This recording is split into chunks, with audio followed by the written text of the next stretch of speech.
Hello. Hello, Nip. More Genshin. I was debating whether or not to take a nap, and I think I'm going to not ruin my sleep schedule.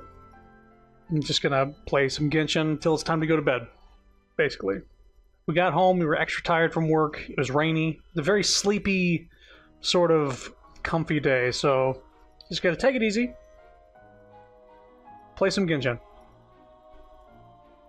Sapphire's actually taking a Mikio sleep. She's napping right now with the door open, so whenever she feels rested, she'll come on out here, but I'm just gonna continue some story here. Oh right, I was in prison. Right.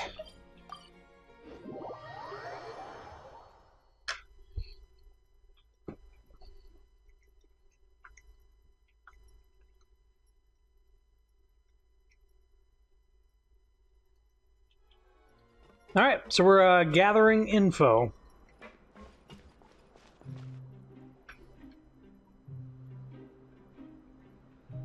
Ah. Look! There are some people talking over there! Let's listen in on the conversation.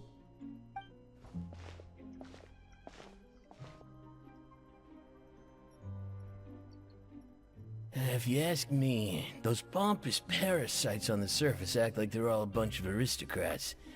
Do any of them give half a hoot about a bunch of dogs like us? Hey, speak for yourself, mate. I'm no dog. Oh, you think you're special or something?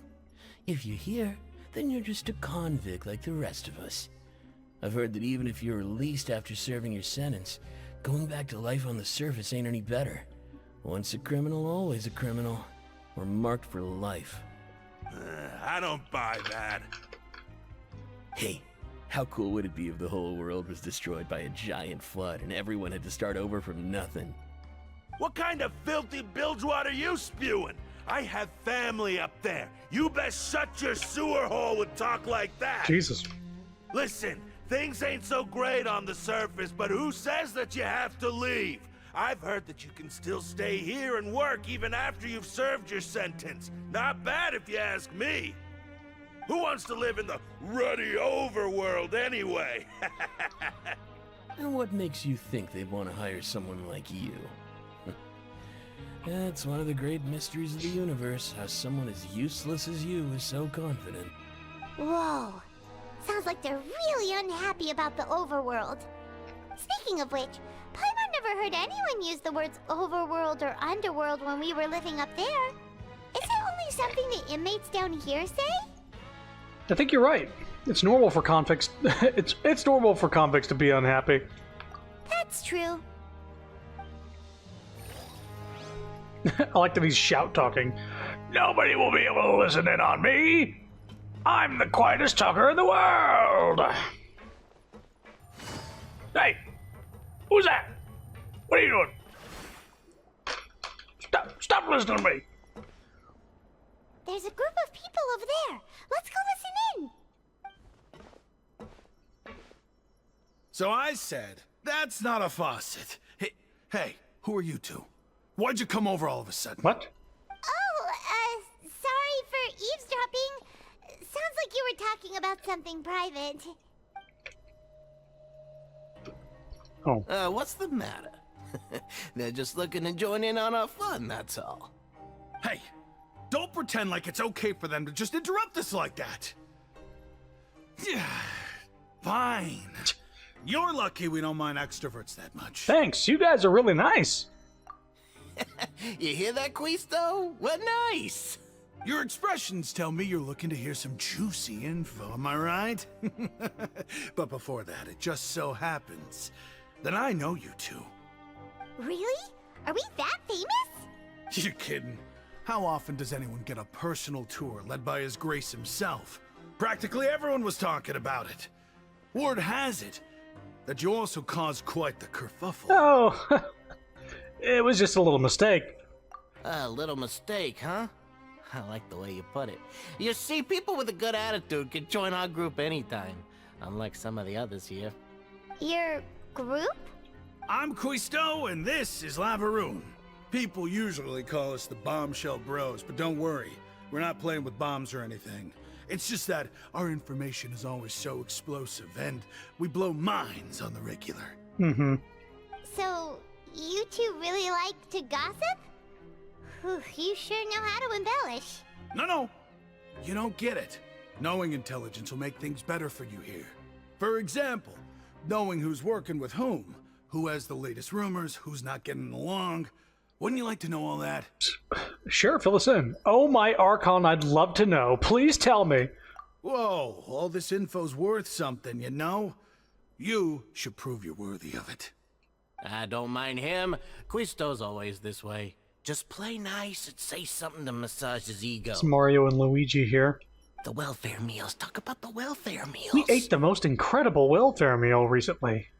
Right! That meal we had yesterday was super delicious. Paimon can still taste it whenever she closes her eyes.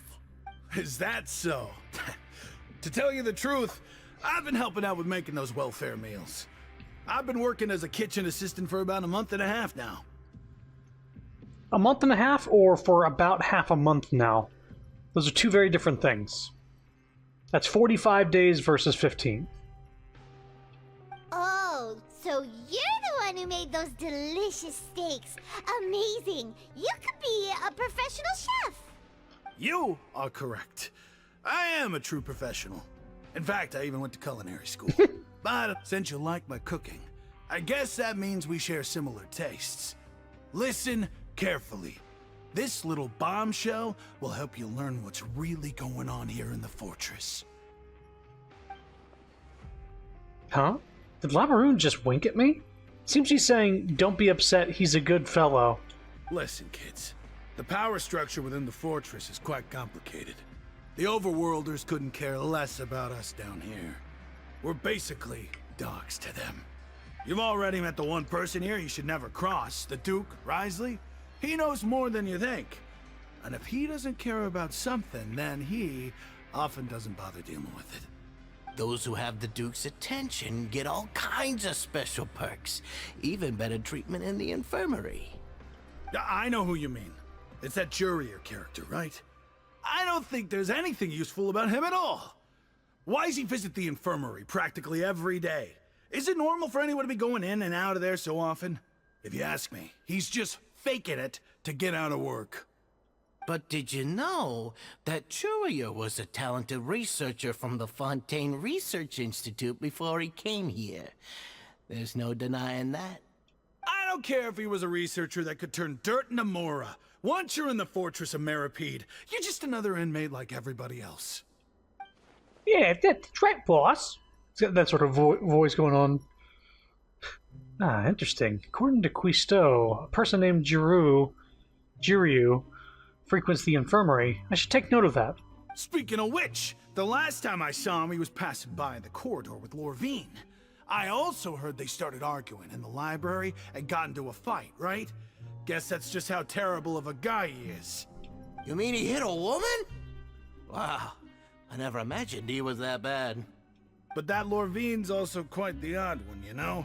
She's always gabbing away, got into a fight with a man, and she also got sent to the infirmary. Come to think of it, I always see her going to the sick bay every couple of days, too. Wait a second. You don't think? Do you think could it be that they're secretly meeting there to go on dates? But it's really hard to imagine. After all, I do remember seeing Lorvine beat Juria to a pulp that one time. And we might be overthinking things.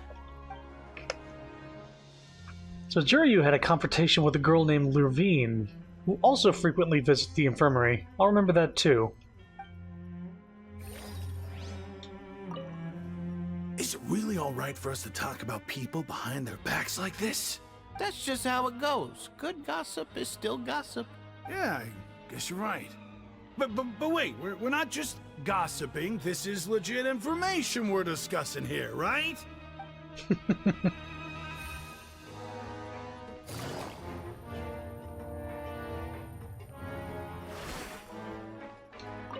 Anyway, I've already decided to stay here. Wish I could say the same.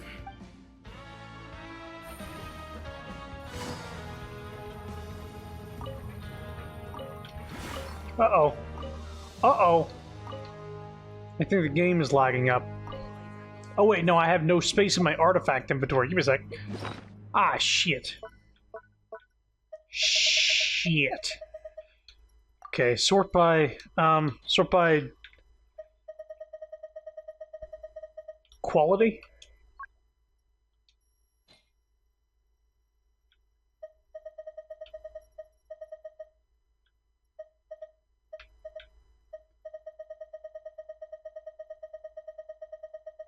Wait a minute. Are all of these 5 stars? All of them?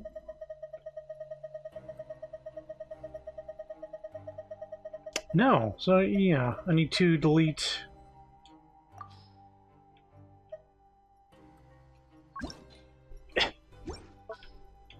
Not locked. Not max level. Not equipped. Oh.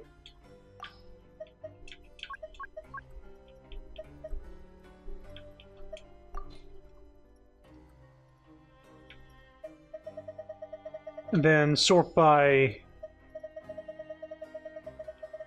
quality. Can I reverse the sorting?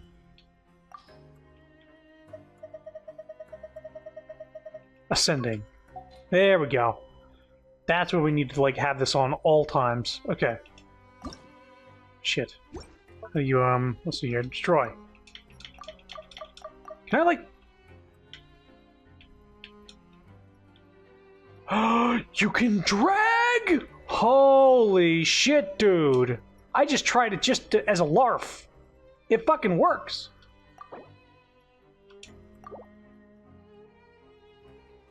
That's new. Absolutely new. That was not in the game last time I played it. Wow.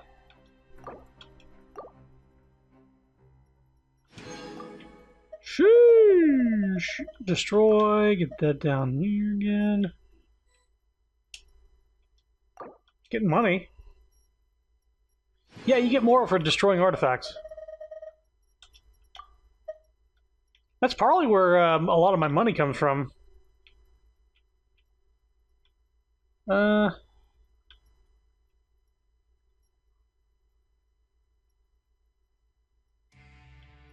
fuck it. They're 4 stars. I'm not gonna use them. I need 4 stars. Get rid of that. Pink. Get rid of these as well.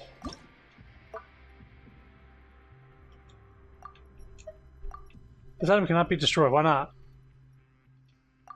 Hmm?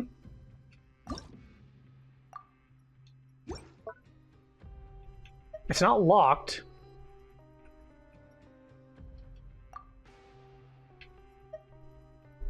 Are these from something, or is it because they're leveled up?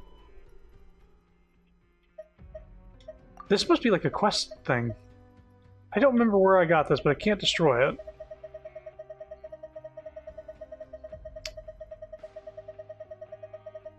I got a lot of 5 stars, but I have like 375 artifact spaces. All right, maybe I'll take one more day off. So now I'm at 55,670,639.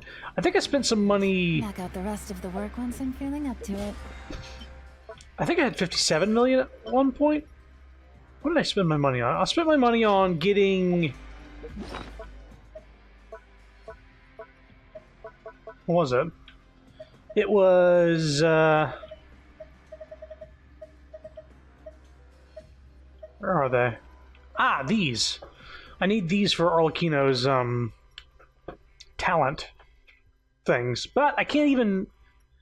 I can't even upgrade her talents until I ascend her, and I can't ascend her without boss materials.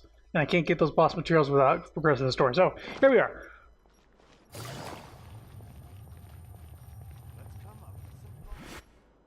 Hey, you over there? Who, me? Hey, you over there? Hey, you over there! Where's the voice director? Yeah, you.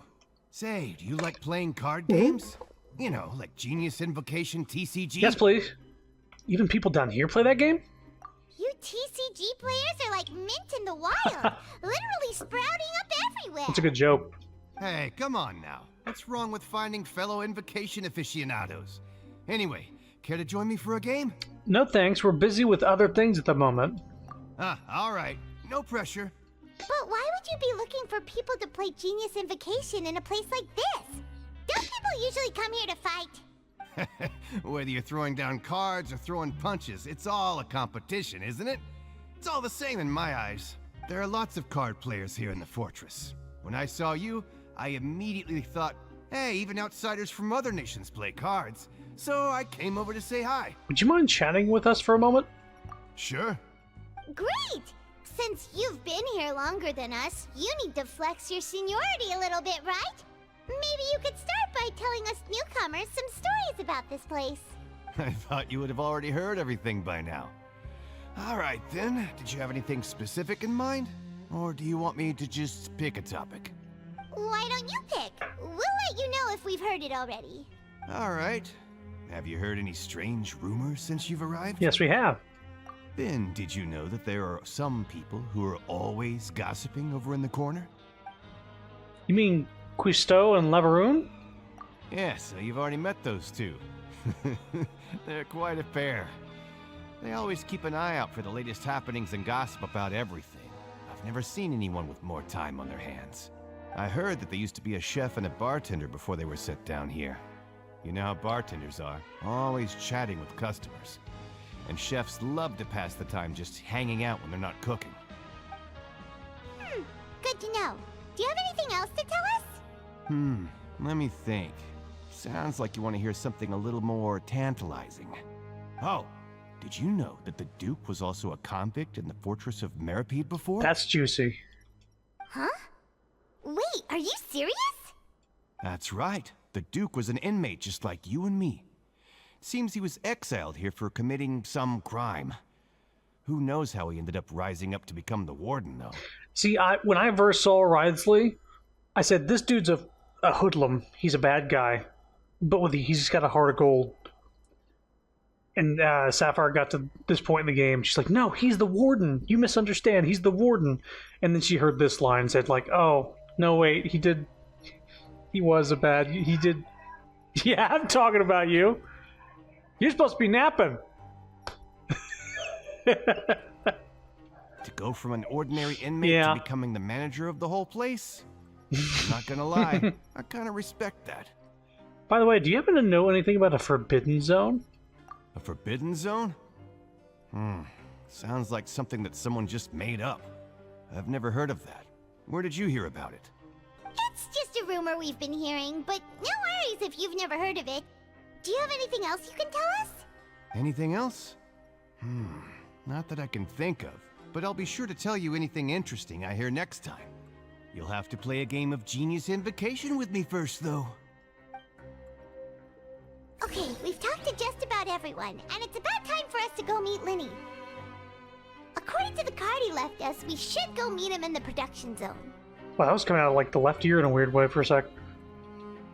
See you later. Hey, let's play a game if you ever have time.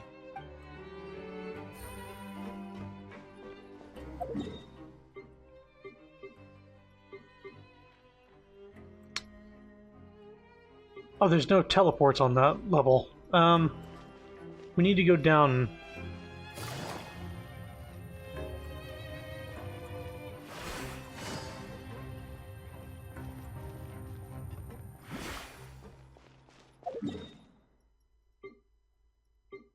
Go daddy.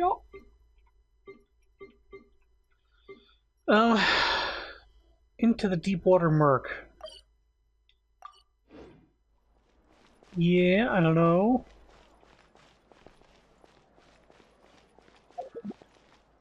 Okay, we'll go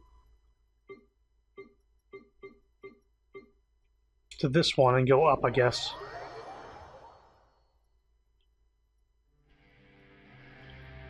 Shit. Well, the little breadcrumbs are leading the way, that's good. Gotta go down to go up.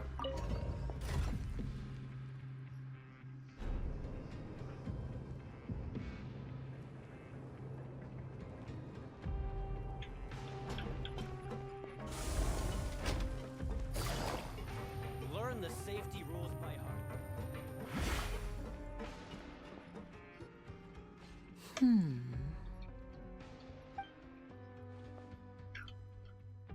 Huh?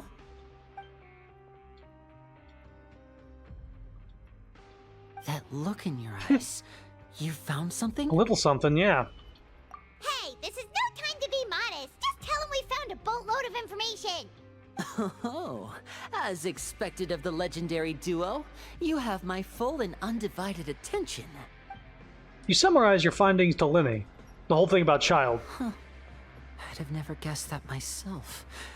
The rumors swirling about this place are unreliable after all, and Master Child probably went missing because he found a way out. He is a harbinger after all. I suppose he's much more resourceful than I initially gave him credit for. Unfortunately, this isn't enough for our final report to Father. We need to find out Master Child's exact whereabouts. Father told me that even though Master Child said he was just coming to Fontaine for a vacation, he actually had some personal reasons. His agenda might be linked to his disappearance. The most important thing right now is to catch up to him. His escape route is already flooded, so we'll have to task someone with professional diving skills to chase after him. Well, when you put it that way, it's obvious that only Fremine would be up to the task. Bingo! Is he around? He's working today. Coming here as a group would have attracted too much attention. I'll talk to him about it later. Please do. We're counting on you. It's the least I can do. We're all in this together, so it's only fair for us to fulfill our end of the bargain. Honestly, I'm far more impressed by you guys managing to collect all this information right under Risley's watchful eyes. Collecting information has always been our strong point. Now, let me think. To find out more information, Fremine will have to retrace Master Child's original route. And if he's to do that, he'll have to set out on the next pipe cleaning day at the earliest. That's 6 days from now. And after that, he'll probably take another 2 or 3 days to return. You can even estimate how long it'll take for him to get back? We've been working together for a long time. We know each other's capabilities like the backs of our hands.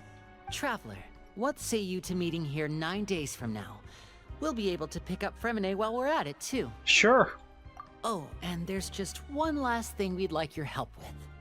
Though we can just sit back and wait for Fremine's report on Master Child's whereabouts, we still need to make more progress on the investigation of the Forbidden Zone. Fremine's no master of disguise. Lynette's still working on getting intel from the other areas, and I'll need to spend some time helping Fremine prepare for his diving mission. So, you are the only ones we can count on. What do you want us to do? Will it be hard? Well, I won't call it easy per se, but I think you'll be able to pull it off. Listen carefully. You'll need to find an excuse to get into the infirmary and investigate the room and environs. You've mentioned several sketchy-looking people always meeting at the infirmary earlier, so it probably has something to do with the secret we're hoping to uncover. You've already met the head nurse, so she'll be less suspicious of you. Investigate the internal structure of the infirmary and any active dealings within, and pass those on to me alongside anything else you're able to discover. But also, there's no need to take risks. Don't forget, safety always comes first. Sounds good. I'll give them my best shot. Did you only say that because I'm an amateur? No, when it comes to intelligence gathering, I'd never consider you to be an amateur. Didn't you say it yourself? It's always been your strong suit. I'll believe anything as long as it comes from you. So, please prove your prowess to me. All right. Once again. Then we'll head out as soon as we finish our prep. Let's go our separate ways for now then. Don't forget, we meet here again in 9 days. Stay safe. After doing some prep work with Paimon, you begin slowly approaching the infirmary under the guise of being sick or something.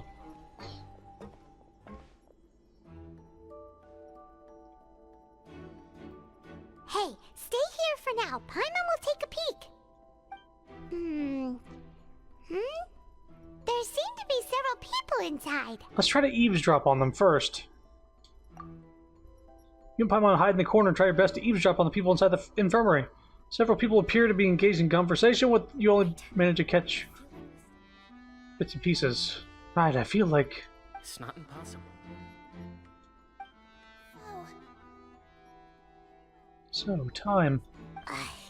It's a bit hard to understand them from here, so why don't we just try to talk to them in person? Let's go as soon as you're ready. You nod and take a long, deep breath before inhaling a large amount of vapor from a foul-smelling potion. If you recall correctly, the potion, a result of a failed attempt at alchemy, makes you want to hurl. Having given it a good whiff, your face goes pale. I can't read that fast. Someone, please help! She's sick! I'm sure that flavor text is great, but I can't read that fast. Sorry. It was a paragraph for half a second. Whoa, are you okay? Oh my! What's wrong, little one? There's no need to panic. Take a deep breath before you begin. The traveler started complaining of a stomachache, and then nausea, and then collapsed onto the ground. Paimon doesn't know what to do. Freezing limbs, twitching fingers, and pale complexion. Could it be poison? Let me take a look. Please lie down over here. Ugh, my stomach really hurts. Don't worry, I'll get you to the bed safely. Here, hold on to my shoulder and walk slowly.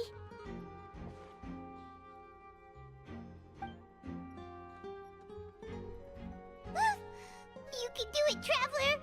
Thank you. I'm sorry. Don't apologize. You're sick after all. Now, please relax. I'm just going to do a preliminary checkup on you. Uh-oh. Sidgeween has taken out a few instruments and begun to do her checkup. I hope I'm not so healthy that she gets suspicious.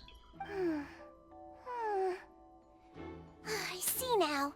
My checkup has confirmed that she's not in any mortal danger. That's our worst fear out of the way.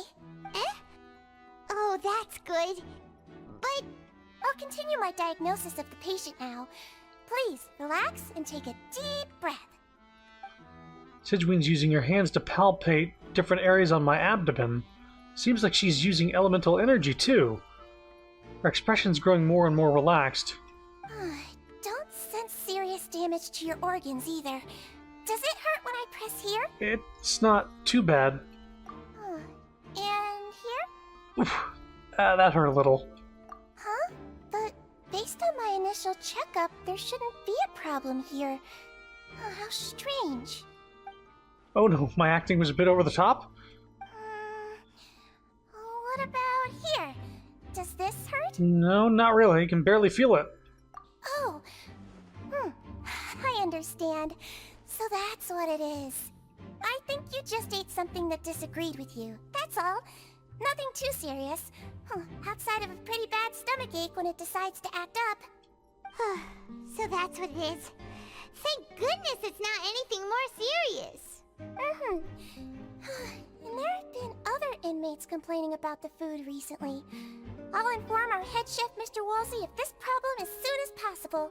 Congratulations! The health risk is incredibly low, so you should recover within a couple days. Why don't you take a rest here while I go get some medicine for you? Miss Levine, I'll have to trouble you to help me look after this new patient while I'm gone. Couple days for a stomachache. Wow. Very well. And she hopped away, just like that. Whew. This infiltration mission is going more smoothly than I imagined. Next, there are only 2 people left in the room. Sidgeween just called that woman Levine, so she has to be one of those frequent visitors to the infirmary I've heard of before. Does that mean the man next to her is Jiryu, then? Hello. So how are you feeling now? Still not great. Can't keep staring at her, it'll draw unwanted attention. That guy also seems to have noticed. Now he's looking in my direction, too. Her stomach ache's really bad. She was stumbling about the whole way here, so Paimon's really worried. If Miss Sidgeween says it's not a serious problem, then there's no need to worry. She's the best medic we've got down here. But it also looks like she's the only medic you've got down here. Well, that's true. What do you mean, that's true? That's really misrepresenting the situation. Of course I can't speak for the whole fortress, but it's not like everyone imprisoned here is useless, you know? Though they may have committed crimes and gotten locked up here as a result, they still know a thing or two about medicine, and they help Miss Sishuin take care of the sick and injured. They? Yeah, you're right. But did you have to lecture me about it in front of another patient? Aren't you a patient too? Where did all your energy come from? That's correct. Sorry, I got a bit ahead of myself. Are you two also sick? We've been sick a while. I come back every once in a while for checkups, and to pick up the medicines Miss Sijween prescribes for us. That's For me? just the nature of chronic illnesses. As for her, you could say she fancies herself as Miss Sijween's capable helper because she learned a bit of medical knowledge ages ago. Please watch your mouth, Mr. Jurier. Don't forget that you are the primary reason I have frequent heart palpitations. Hey, don't start arguing now. Please, keep it civil at least. Ah, they're arguing again. Hope they keep it civil at least.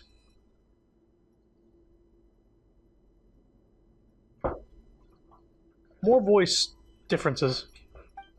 These two seem to have a pretty terrible relationship, and only ran into each other because they came here to pick up their meds at the same time.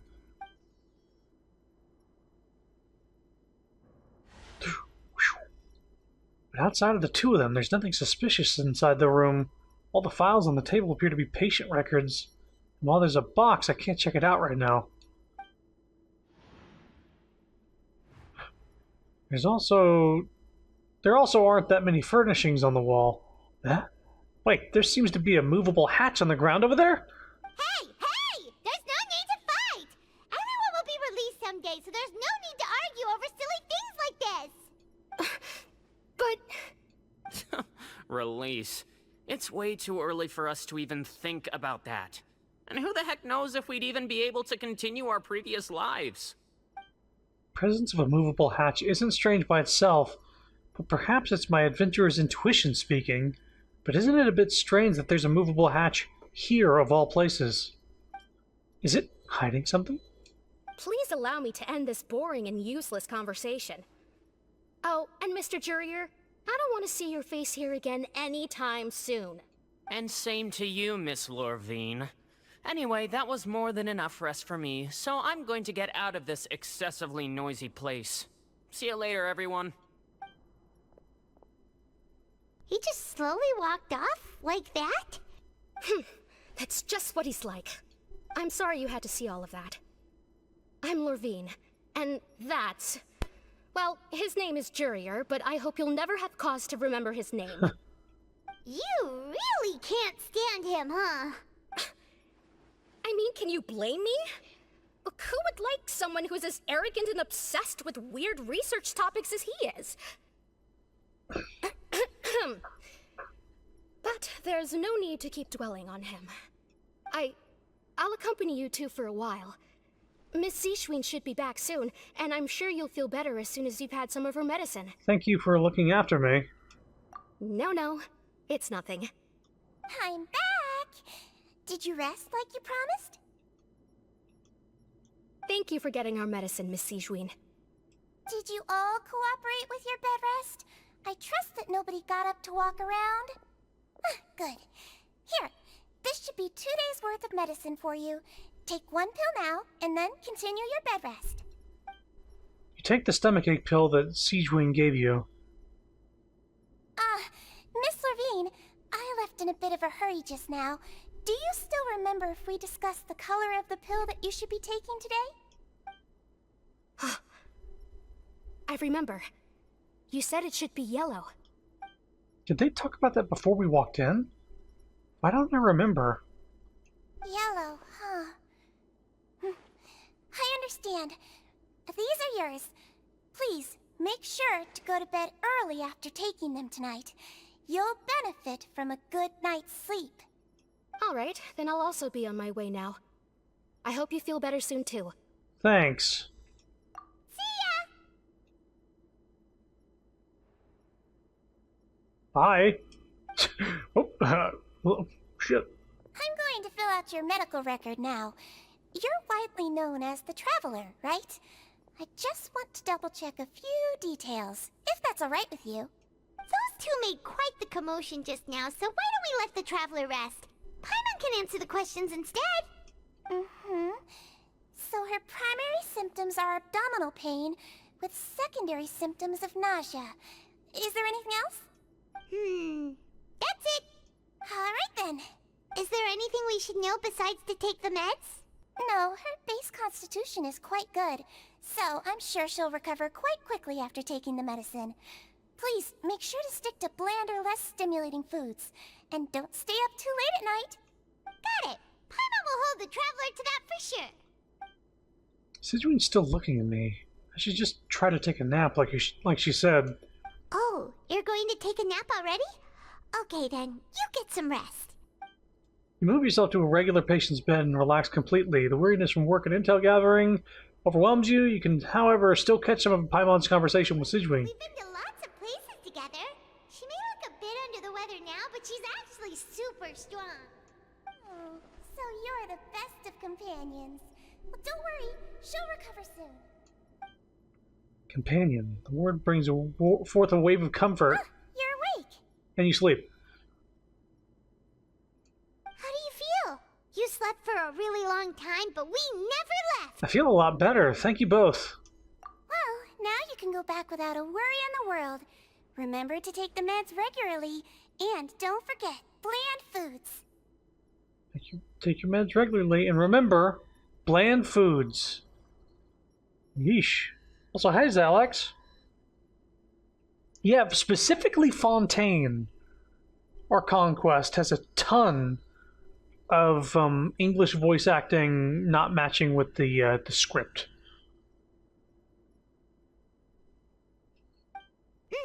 Thank you, Miss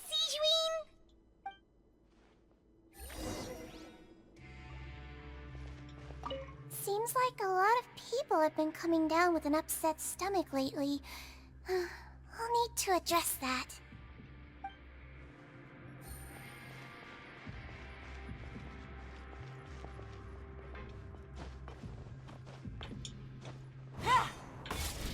It's in that type of game.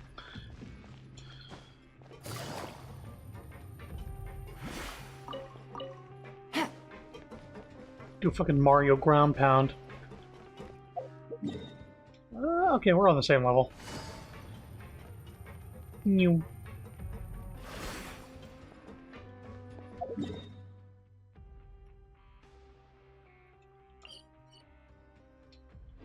I want to see if I can get any free food. 'Cause I don't think my character has had food today. I just don't know if they'll allow me free food.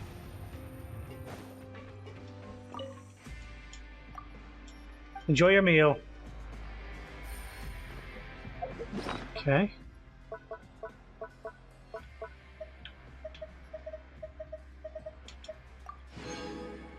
Fortune slip.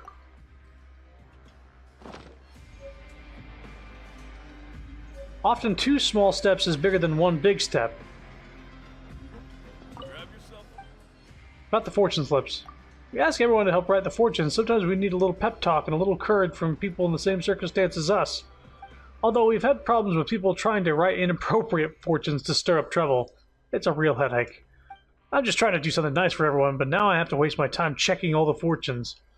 Thankfully, none of them have caused any major problems, but if any fortunes end up causing me misfortune, then the cost will have exceeded the benefits.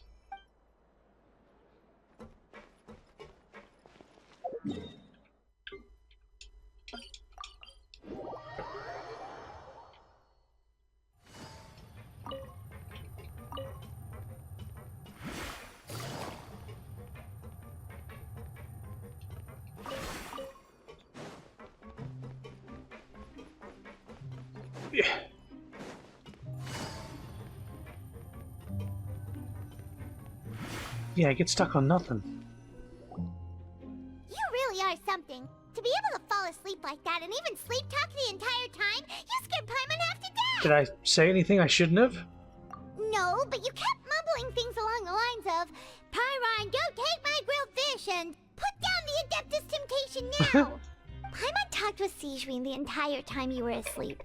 She seems like she's just a sincere nurse, and Paimon didn't notice anything unusual in the room. Are you sure we're not going off track with the infirmary?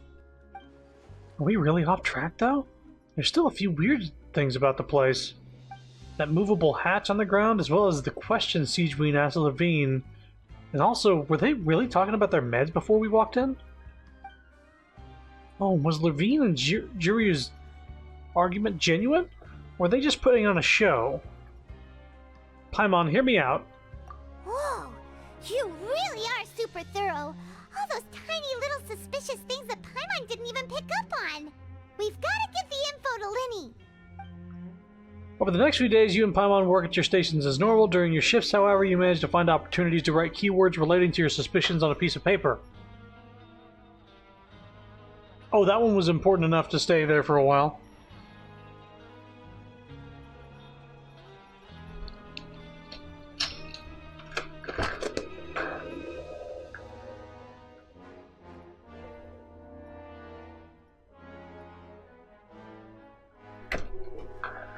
Just figured y'all want to hear the fucking rumor. I opened the door so it was a little louder. Finally, the promised 9th day arrives. I wasn't reading! I was turned around. Today's the day. Let's go meet up with Linny. I didn't read any of that. It was auto-progressing shit when I was looking away because of a fucking rumor. Oh my god.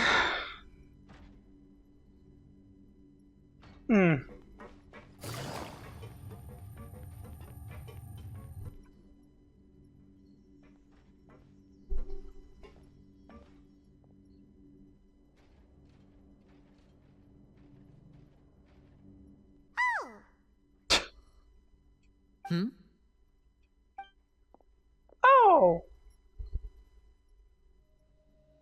All you missed that you passed the note to Lynette. Okay. Did you two run into any trouble over the past few days? No, we just worked our shifts according to the schedule. Nothing weird happened. That's good. That means you didn't raise any suspicions when you infiltrated the infirmary. We've taken a look at the slip you've sent. Fremine successfully left the grounds via the pipes 2 days ago, and as of last night, Lynette has also infiltrated the infirmary after faking an illness. Wait, why is she getting involved as well? You already went above and beyond when you scoped out the infirmary. To put it more bluntly, even if we were to view that as something you did in exchange for Fremine's help, you've already done more than enough. Infiltrating a guarded stronghold is a different kind of job from a one-off investigation. We want to avoid using the same faces over and over and reduce the amount of suspicion that will fall on any given person. Lynette also felt like you have already taken the first step for us, so she should be the one to finish the job. So that's what Lynette thinks. Oh, Paimon hopes everything's going well for her. Yeah, I'm not opposed to helping you.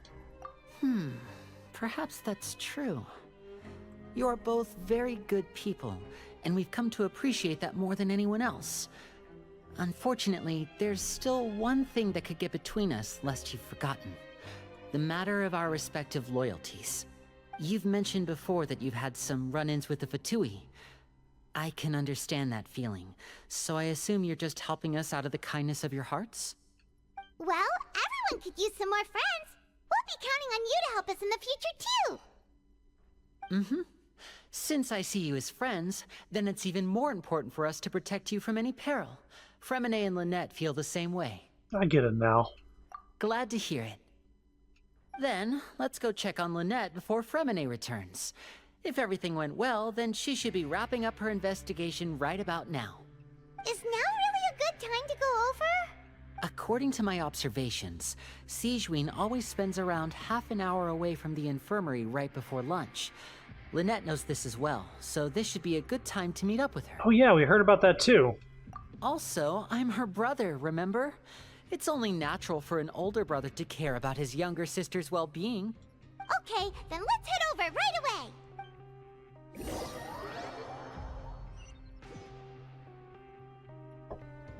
Okay.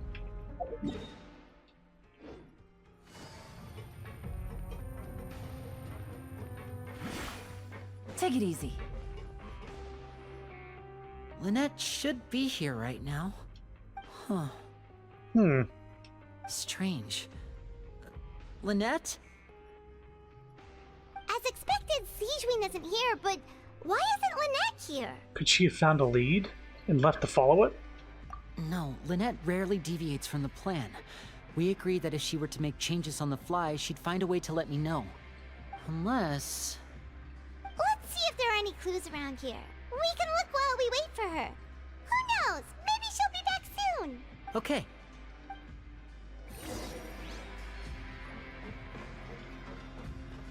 I mean, this is the first thing I want to check, but... None of the beds have any signs of having been slept in. Except that one over there. That's the one Lynette must have used, right? You said she was pretending to be sick. Mm-hmm. She would have said her migraine was having a particularly bad flare-up.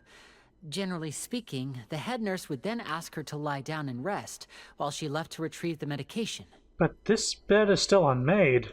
Which means either the head nurse didn't return the entire time from when Lynette laid down up until she left the bed, or the nurse intentionally left it this way.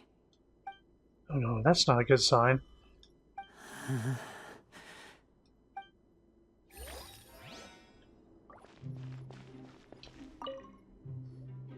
There are some books here and a few files. They all look like medical records. Records. Advanced nursing, how to raise the spirit of your patients, a quick guide to the psychology of emotions, and the meaning of laughter. These sure are some interesting books. Who knew Sigewin would be interested in these kinds of things? She even has books on understanding people's motivations and feelings. Is it because she's a Melazine? Or does she have a need to understand her patient's emotional state? Seems quite normal to me. These are skills that would come in handy for a nurse from time to time. Alright. The obvious one. Ah, this is it! We saw it before! Wait, this thing? It doesn't look like it's been disguised that well. Lenny leans down and get close to the movable hatch, tapping it. The space behind it is empty. From its size, I don't think it's an entrance that is meant to be taken apart. There's probably a mechanism around here somewhere. Could Lynette have tried to get inside? But if that's the case, she would have contacted me for sure. Let's look around here for some more clues. Don't panic, just take another look. Look on Lenny's face. He's definitely beginning to panic. Don't panic.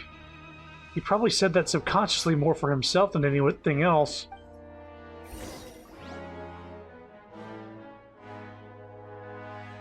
Hey, you guys, there's a slip of paper over here! How did we miss this? A slip of paper? It's right over here, and there's a bunch written on it too. It reads, out of respect for your usual practices, I'll use a piece of paper or card as the medium to pass on my message. You may consider this as me giving you my best regards. This is... Is that all? Is there anything on the back? The back. This is... Show me! Now! That look on your face. Paimon's reading it now. Would you care to guess where Miss Lynette of the Fatui could be right now? No. Could she have... Is she already... Wriothesley. Did he deliberately leave the infirmary unguarded to use it as bait? Wait, you mean he was aware of our goals from the very beginning? But why? We didn't run into any trouble last time, and he also never reached out to us since. Why would he choose to act during our second infiltration attempt instead of our first? Yes, that is a crucial question. Wriothesley, he doesn't do anything without a clear goal or reason. So this means he had no concerns about your activities from the very beginning. You are not from the same camp as us. You were sent down here by Nervulet, so you have no conflict of interest with Wriothesley. We're a completely different story, though. Why did he only go after Lynette? Why didn't he go after you as well? I'd like to know that, too. Why did he only go after her? Don't panic. Just think everything over. I have to stay calm. This is not like what happened last time. The situation's different now. Wait, you're right. Wait, but that means... the fact that Fremine was able to leave the grounds... could Wriothesley have let him go as well? But what does he gain by letting Fremine leave like that? I get it now. He deliberately made them both disappear. So he's challenging me and trying to provoke me, I'm sure of it. We never should have sent out Fremine. We had to go through all that trouble to find an opening to sneak him around the guards and into the pipe, and we even thought luck was on our side. If Wriothesley let him leave on purpose, then he's probably in a terrible spot now as well. Lenny's getting more and more panicked. We have to calm him down. Lenny, calm down! Ah! Don't be like this, Lenny. Fremine wouldn't have left if we hadn't told you about Child. That was our fault. No. I'm the leader of this operation, and I'm the one responsible for this team. I was the one who failed to protect them. I'll go talk to Wriothesley. Hey, don't be reckless! Traveler, please talk some sense into him. I simply cannot allow Lynette to be abducted again. I have to go. I'll find a way to get them back! He's rushed out the door! After him! Yeah, what did he mean by he and him being an older brother? They're twins. Oh, and look who it is. Right. I feel like we still have some room to make changes on these details. It's not impossible, but it'll require extensive testing. Is that so? Very well. Then please be mindful of the time. Huh? Is someone? Pack everything up. Whoever's outside is eavesdropping. They'll probably come in once we stop talking. Someone! Please help! She's sick! Whoa, are you okay? These two. As expected, they've already found this place. Oh, they are quite sharp. What a delightful turn of events. I like smart people, but I also like playing dumb. I like the feeling of being trusted. Huh. Oh my! What's wrong, little one? There's no need to panic. Take a deep breath before you begin.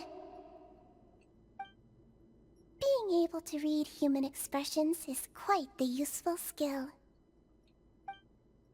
Lenny! Wait! Oh, It's no use. We have to catch up to him. there's no way he outran me.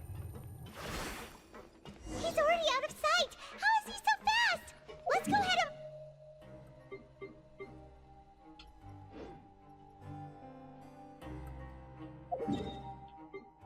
Can he teleport?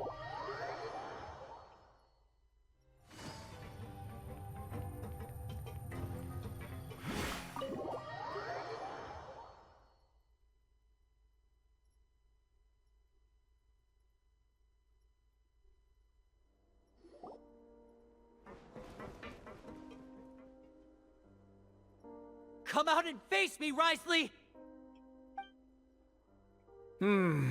Aren't we at an administrative office space? Why don't you at least try to follow even a couple rules from the fortress's indoor management regulations? What did you do to my sister? I ran into the young miss at the infirmary. I'd heard that she was suffering from quite the migraine, so I decided to invite her over for a cup of tea. I do have some teas in my collection that can work wonders against such an illness. Stop joking around! Where did you take my siblings? I have also heard that your performances are quite the spectacle. Miss Lynette would sometimes enter a box filled with water, only to emerge the next second from another place altogether. Maybe she'll appear behind you right now if you were to turn your head. Is he trying to trick me into turning my head? No, he's probably not looking to attack me right now. All of the hostages are in his hands, and he's even in the mood for small talk. That means Lynette is probably still alive. You knew we were investigating the infirmary from the start, so you deliberately aroused the Traveler's suspicions and baited us into continuing our investigation, just so that you'd be able to kidnap Lynette. As for Fremine, no, you probably didn't even interfere with Child's escape. You let him go, so you could purge the Fatui members that we had planted into your ranks. There was no need to do so. The Fortress of Meripede is a pretty pleasant place. Most people enjoy their lives here. The only ones who act differently are those with personal agendas. It was quite easy to identify your colleagues. You removed our original members and spread the news of Child's escape so Father would assign our team to come down and investigate. Fremine has also fallen into your hands, right? If you're oh so omnipotent and so in control, why would you need hostages? One correction. Lynette is in my hands right now, but Fremine is not. He's not? What do you really want? Lenny! Oh, wonderful. Everyone is here, so I'll only need to say this once. Thank you so much for cooperating with me. Where are Lynette and Fremine? Eager and to the point, I see. Alas, only Miss Lynette is currently having a cup of the fortress's finest tea. Although, as per your original plan, Mr. Fremine should also have returned to the fortress by now. But he has neither shown up within my gates, nor has he been taken into any kind of custody. So where do you think he may be right now? Wait, you can't mean... you locked him outside in the sea? I closed the fortress's gate to the outside world. That's all. Fremine's a star diver, so he should be fine, right? No, we're still here, so he definitely tried to find a way to come back for us. So we can't assume he might have made a break for the surface. But why would I do this, you may be asking? To have an audience with you, of course. My intel tells me that Mr. Linney is a great magician, so it's only natural for me to want to have some cards of my own when it comes to negotiating. Besides, I do recall you mentioning to Miss Lynette that you've always wanted to have a face-to-face meeting with the Lord of the Fortress of Meripede, regardless of whether it was in a personal or a professional capacity. Well, you got your wish. So, you've been keeping tabs on us before we even set foot in the fortress. Some of my folks just happened to hear a thing or two, that's all. In any case, I will be straight with you. I was willing to play dumb and turn a blind eye, so we had a pleasant few days playing games together here. But once you started focusing on the Forbidden Zone, all of that changed. Mr. Linney, the cards are stacked against you right now. Miss Lynette is in my hands, and Mr. Fremine is still slowly being pickled out there in the brine. You know just as well as I that he cannot last out there forever. You need do but one thing to guarantee their safety. I would like you to contact your superior, and ideally invite her over for a cup of tea with me. You want to see Father? But why should she bother giving you an audience? Well, if she cares for the well-being of her dearest children, she should have plenty of motivation to join me for a parents' evening. I've heard that the bonds between the members of the House of the Hearth are like the bonds of family. I don't see why she would refuse. Why did you think Father sent us to handle the Fortress of Meripede? This place is basically a no-man's land. It wouldn't be fitting for anyone as important as a harbinger like Father to come here in person. Oh, I see. So it's because she doesn't care for my place here. That's such a shame. After all, I've amassed quite the tea collection. I was looking forward to sharing it with her. Both Monsieur Neuvillette and Lady Farina have already received many samples as gifts. Was this the extent of your master plan to get to Father? No matter how much pressure you may put on me, I won't allow you to use us to blackmail her. You people really are difficult to get along with. All I'm asking for is a face-to-face conversation. Does she truly have no interest in the fortress's secret? Mr. Linney, you have one last chance to invite your father here. If you refuse... Lenny! Why do you have to do this? Instead of asking why I'm doing this, why don't you try to see things from my perspective for a second? From the very beginning, the Fatui has been actively infiltrating my fortress. I gave you a warning by cutting off the first few operatives I found, but that only caused you to double down. Had you given up on the fortress then and there, I'd have no reason to want to talk. Mr. Fremenet left the fortress on his own, and Miss Lynette tried to pry out my secrets right in front of me. No matter how you look at it, the responsibility for this falls on you. I shouldn't ask Father to do anything because of us. 6, 5... Wait, 2, 1. Time's up. It really is a shame, Mr. Linney. Risley! Negotiations have broken down. Please leave, ladies and gentlemen. It's time for my afternoon tea. Please wait. Can we not talk about this some more? Yeah, listen to the Traveler. If you can't talk to Linny, can you at least talk to us? You do realize that I'm only letting you go because of Neuvillette, yes? You're here helping him out, and I've already done my best to stay out of your way. But that doesn't mean you can just do whatever you want. The fortress may be small and remote, but it still has its own set of laws. I want to save Fremenet and Lynette too. Then how about this? Those who are capable deserve respect. You've spent quite some time investigating my home turf by now, so why don't you tell me a thing or two about what you found, I'll ask you 3 questions. Answer all of them correctly, and I'll agree to your request. Question 1. Regarding the hidden rules of the production zone, what is the truth behind the one about not being allowed to work for 3 days in a row? I can't believe he's asking about the hidden rules. If I recall correctly, if you keep working without any rest, during lunch hour on a 3rd day, you will find a portion of strange meat in your welfare meal. It's a good thing that we've already run through a thorough investigation on this. Let's see if I can remember all the clues. Should be able to find an answer if I piece everything together. If you break the hidden rule of the production zone, your welfare meal might contain some strange meat. Regarding the hidden rule of the production zone, who will see it if you keep working continuously? I've been told that the infirmary is always empty for the half hour just before lunch.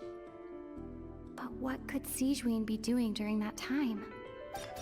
The Fonta promoter has been struggling because he doesn't recognize the real value of coupons. Meanwhile, the Duke believes that only idiots who don't understand the value of coupons would spend them on Fonta. We often see Miss Sigewinne observing the prisoners at work near the production zone. It seems like she can perceive the general state of a person's health just by looking at them. That's gotta be it. Under what circumstances did the strange meat appear? Fonta's internal reports suggest that they're starting a new trial of an unnamed and unpackaged product. But the product has to undergo a trial because even Fonta's own employees have a lot of reservations about it. The research notes said that the Melusine race perceives the world very differently from humans. Because of that, the Melusines have also developed a sense of aesthetics that appear rather strange and alien to humans. According to Collins, the Pancration tournament only took place because the Fonta company sponsored it. The company must want a return on their investment as well. It's gotta be this. Fonta's internal reports suggest... Why does the strange meat appear the way it does? The research notes said that the Melusine race perceives the world very differently from humans. Because of that, the Melusine... Okay, that one's the incorrect one. I've been told that the infirmary is always empty for the half hour just before lunch. The Fonta promoter has been struggling because he doesn't recognize the real value of coupons. According to Collins, the Pancration tournament only took place because the Fonta company sponsored it. The company must want a return on their investment as well. What?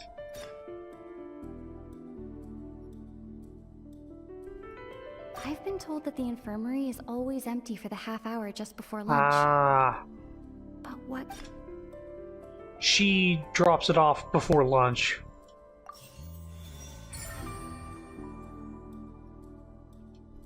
So that's what's going on. Paimon understands it now. Who would have guessed? The hidden rule of the production zone. People are not supposed to work 3 days in a row, and if they do, they'll get strange meat in their welfare meal.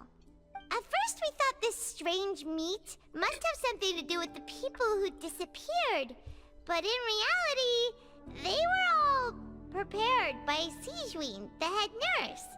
She often visits the production zone to observe the workers' health and makes a note of anyone who has worn themselves out after 3 full days of work. Out of her sense of duty as the head nurse, as well as her genuine concern for the workers' health, Sijween visits the cafeteria right before lunch and cooks an extra dish for those who can use the stamina boost. Sijween has only the best intentions with her surprise gift and doesn't want anyone to find out about what she does. However, unfortunately, Melusines as a race perceive the world differently from humans, and their sense of aesthetics is even more alien to us. The recipients of her lovingly prepared special meals cannot taste the care within and usually just freak out. Are we on the right track? Not bad. You've uncovered Sijween's secret and even guessed her intentions correctly as well. It's nice to know that her efforts have not gone unacknowledged. All right, now for my next question. There are also some hidden rules in the Pancration Ring, including the one that you're not allowed to support both sides of a fight. Why is that? Hidden rules of the Pancration Ring. I remember, if someone tries to support both boxers at the same time, they'll receive a package the next morning, which contains a strange blood-colored liquid. We've also done a lot of research on this matter. Let me sift through what I've found to come up with the correct answer. If you violate the hidden rules of the Pancration Ring, you will receive a bag containing a strange blood-colored fluid. Who sent the package containing the strange blood-colored fluid? Fonta's internal reports suggest that they're starting a new trial of an unnamed and unpackaged product. But the Fonta promoter has been struggling because he doesn't... Why does it look the way it does? Fonta's internal reports suggest that there's... This. Why do only those who buy tickets to support both fighters receive the package? According to Collins, the Pancration tournament only took place because the Fonta company sponsored it. The company must want a return on their investment as well. The research note said that the Melusine race... The Fonta promoter has been... We often see Miss Sijween... I've been told that the infirmary is... Okay, it's gotta be this. According to Collins, the Pancration tournament only... Incorrect. Oh my god. Okay. Who sent the package containing strange blood-colored fluid? The research note said that the Melusine race perceives... We often see Miss Sijween observing the According to Collins, the Pancration tournament only... Okay, so it's the opposite of what I had. It is the promoter. The Fonta promoter has been... I had it right. It was just the two Fonta-related things had to be switched. Ah! Paimon gets this rule too now, so there really was nothing to be afraid of. That hidden rule of the Pancration Ring is about how, people are not supposed to bet on both boxers at the same time. And if they do, they'll receive a package containing a strange blood-colored liquid. I mean, from the visual, I was like, oh, it's Fonta. People get scared when they see it because they've subconsciously begun to associate it with the missing boxer. But really, it's just a bottle of the latest yet-to-be-named and packaged new Fonta trial product. A blood-red drink. It's no wonder even Fonta's own staff were questioning the company's decision-making. The company, facing backlash from its own staff, decided to try to trial the product on a smaller scale, to see how it might be received by customers. They came to the fortress of Meropide and offered to sponsor the Pancration tournament so they could push their new product. But the Duke completely refused to even entertain the idea. The Duke, knowing how valuable coupons are in the fortress, knew that only total idiots who didn't understand their true value would bother buying a Fonta product here. So they gave it to idiots. And so, only those who proved their stupidity by being dumb enough to bet on two opposing sides of the same match were selected to receive the drinks. I acknowledge the effort you've put into bringing the truth of this mystery to light.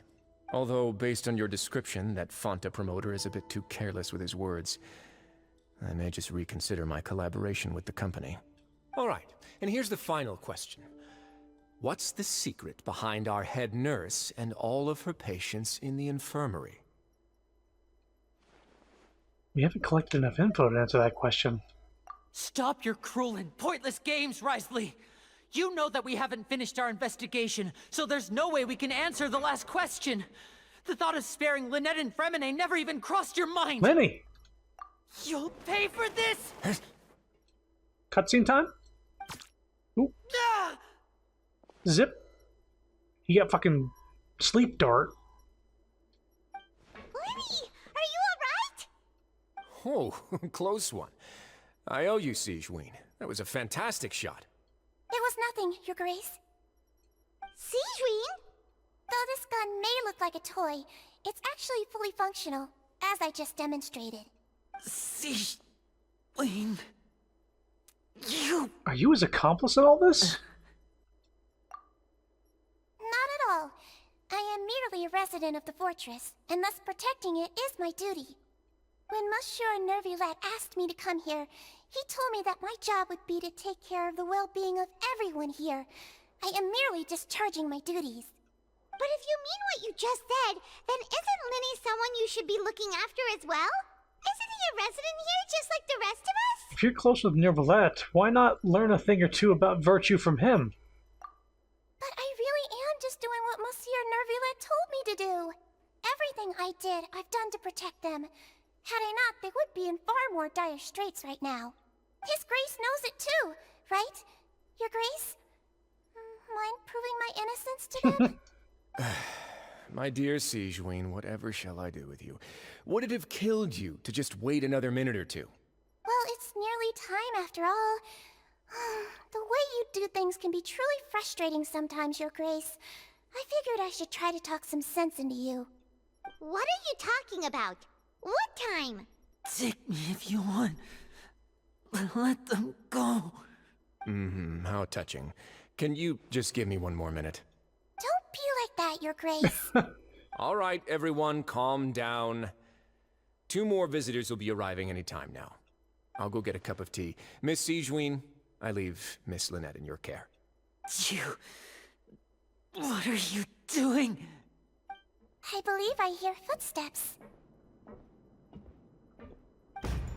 Door suddenly slams open. A familiar figure bursts into the room. Some space, please. Oh, wow.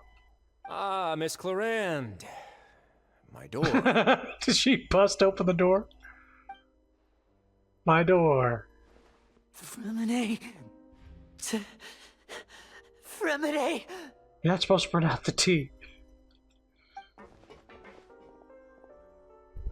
What's going on? What is Clorinde doing here? Work. I'm sorry about shooting you, Mr. Linny. The tranquilizing effect will begin to wear off soon. Please take it easy in the meantime, though. What happened to Fremine? Wasn't he diving just outside of the fortress? Why is he looking like this? Symptoms. It can't be.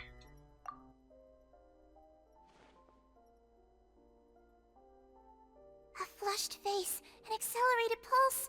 He must have consumed primordial seawater. What did you say? Please, make some space. I'll need to give Mr. Fremine a more thorough checkup. Your Grace, I'll leave the rest to you. I'll talk to Clorinde while you get Fremine to where he needs to be. Everything else can wait.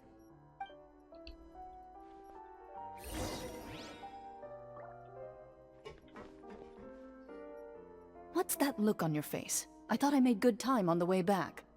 Oh, I'm just admiring your punctuality. Had you arrived just a few minutes later, Sigewinne may have been forced to shoot Mr. Linny again. How's the situation out there? The water has changed.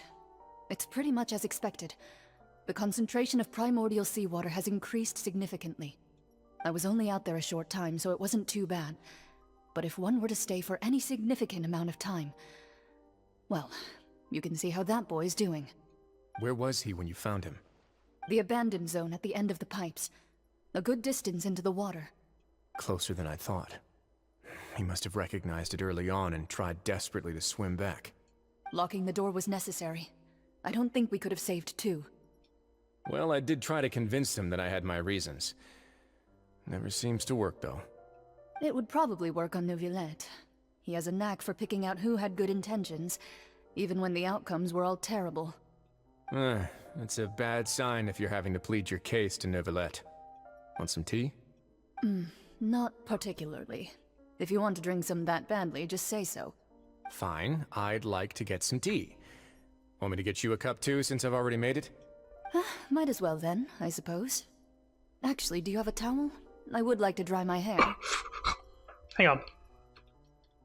Hang on.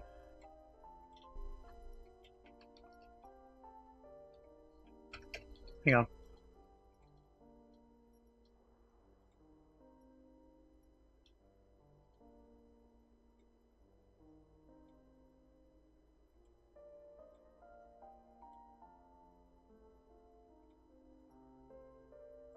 Hang on.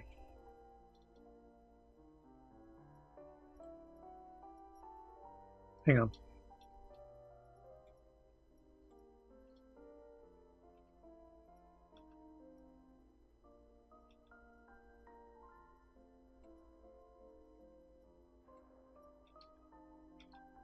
A little bit more to the left, right there, on the right. There we go.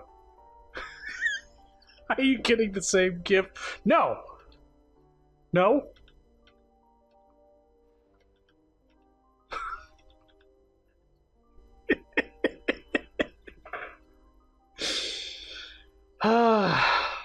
You can see like the stretch marks on the shirt. Anyway.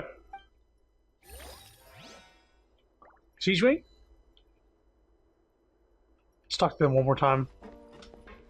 Could I tempt you with some sugar for your tea? No need. He's obsessed with tea.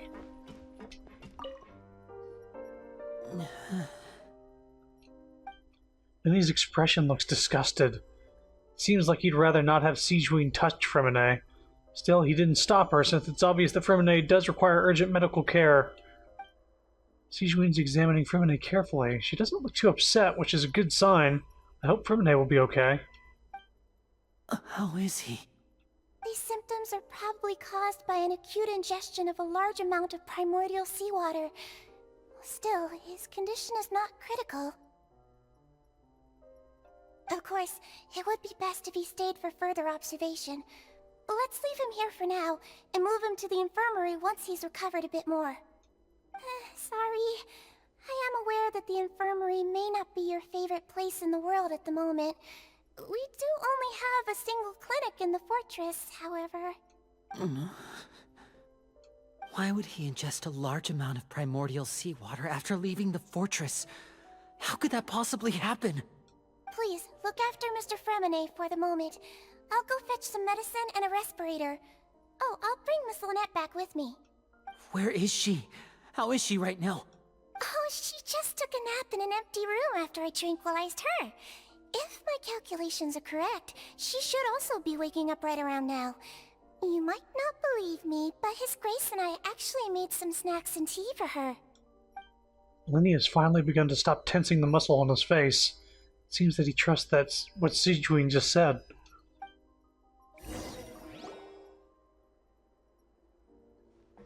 Lenny, are you okay? I'll be fine. They're all here now. Don't worry about me. Are you sure? You don't look alright. My hands and feet are still a bit weak, but that's probably just the residual effects of the tranquilizer shot. I'm back, everyone. Lenny! Oh, Traveler, Paimon, you're here too. Freminet? Is he... He'll be fine. But for now, please help me lift him up. Lenny and Lynette immediately come to lift Freminet up with their help. He wakes up.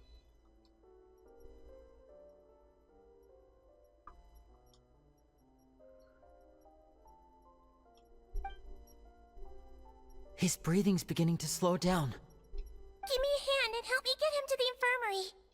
Yeah, I'll take him from this side. Lynette, together? On it. Traveler, you seem pretty worried about him. Want to come with us? Very well.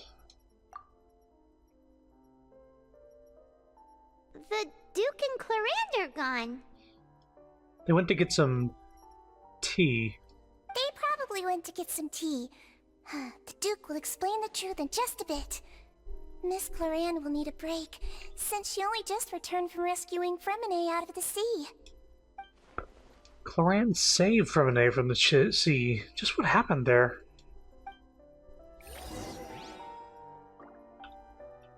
I'm gonna go upstairs.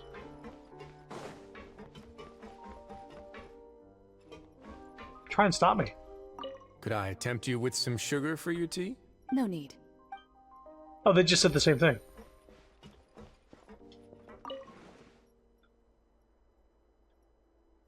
That's my chair? No, yeah, just go ahead and sit down. Tea?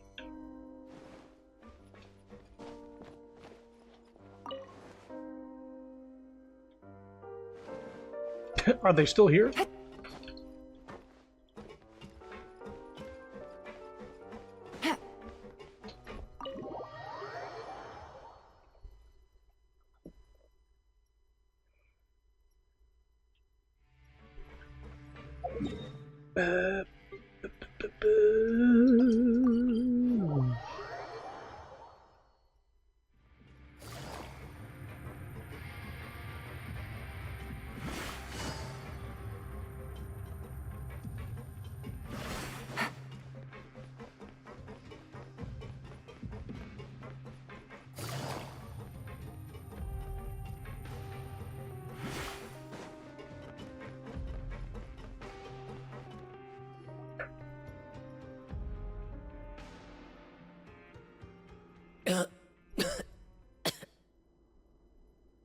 He's awake.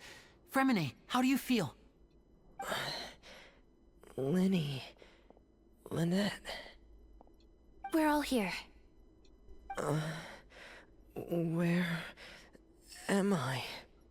The infirmary, at the Fortress of Meripede, Mr. Fremine, and you are no longer in any danger. How do you feel? Don't push yourself if you're not feeling up to it. Traveler. Paimon. It's been so long. The sea. There's something wrong with the seawater. Shh, it's okay. We can talk about it after you've recovered. No, listen to me. This is really serious. There's primordial seawater mixed into the regular seawater. I don't know why it's there, but no one should touch it. What happened after you snuck into the pipes? Pipes. Right, the pipes. It's all coming back to me now.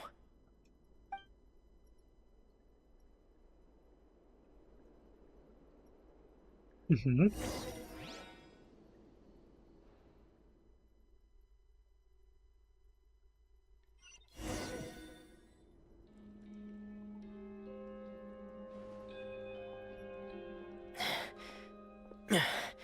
I'm in. Seems like this pipe hasn't been used in a long time. It looks abandoned.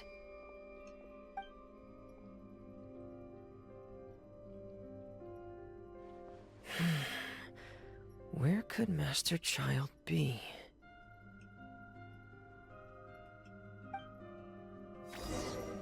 Oh, I had a sneaking suspicion I'd be able to play as him here. Let's see what's back first.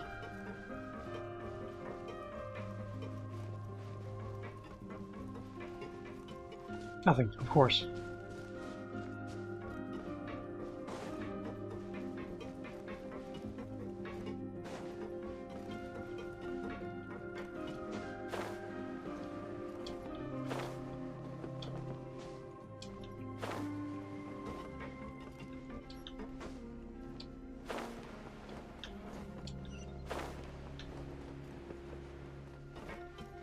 I don't think there's really going to be anything for me to explore.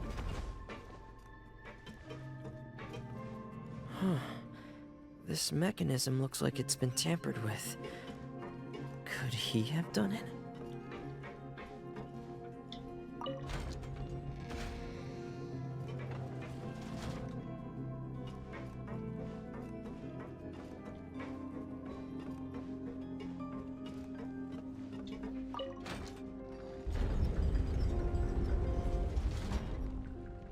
Okay.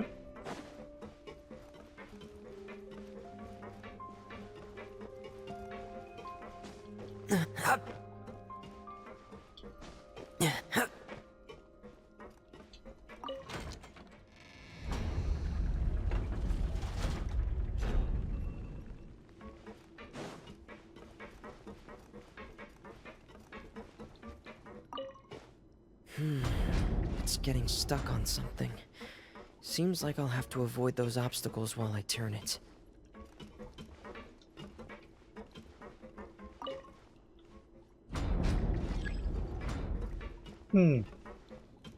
Gotcha.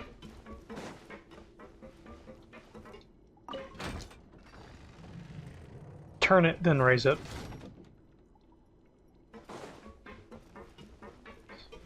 Didn't realize it was hitting that pipe. Little wheel there.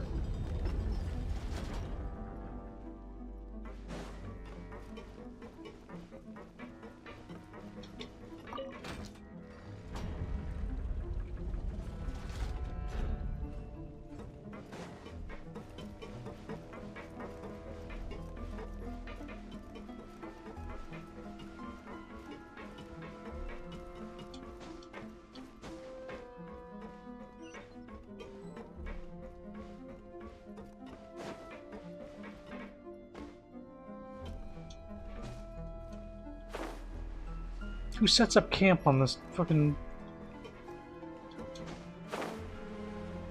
no climbing here.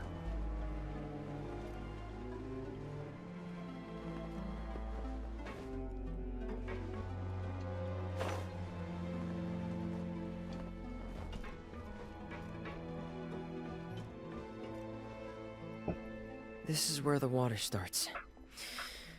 Okay. Master Child probably dived into the water. Dove. I'll go take a look as well.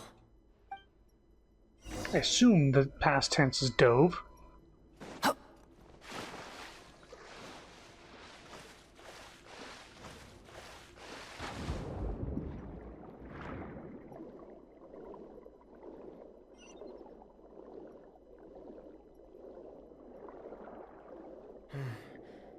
The vegetation here is a bit more sparse. These traces aren't natural. A person must have left them, and recently. I should be going in the right direction.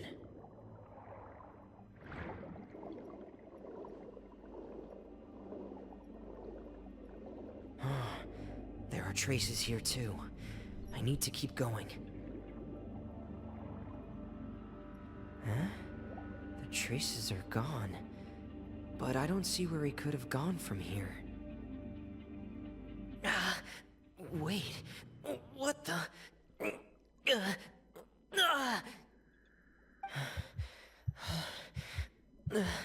My heart is racing, and it's getting harder and harder to breathe. What's going on? No good. I have to get back. They still don't know anything about what's going on. If I turn back right now, I should still be able to make it.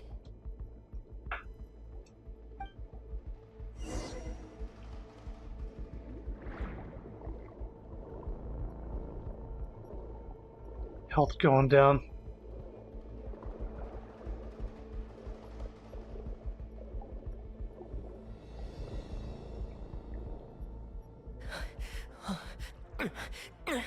I can't die here.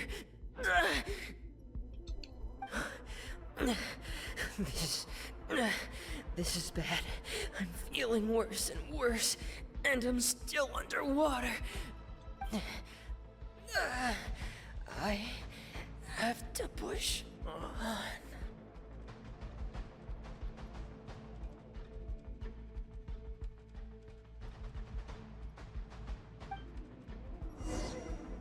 And that's when you showed up. Also, welcome back, Nid.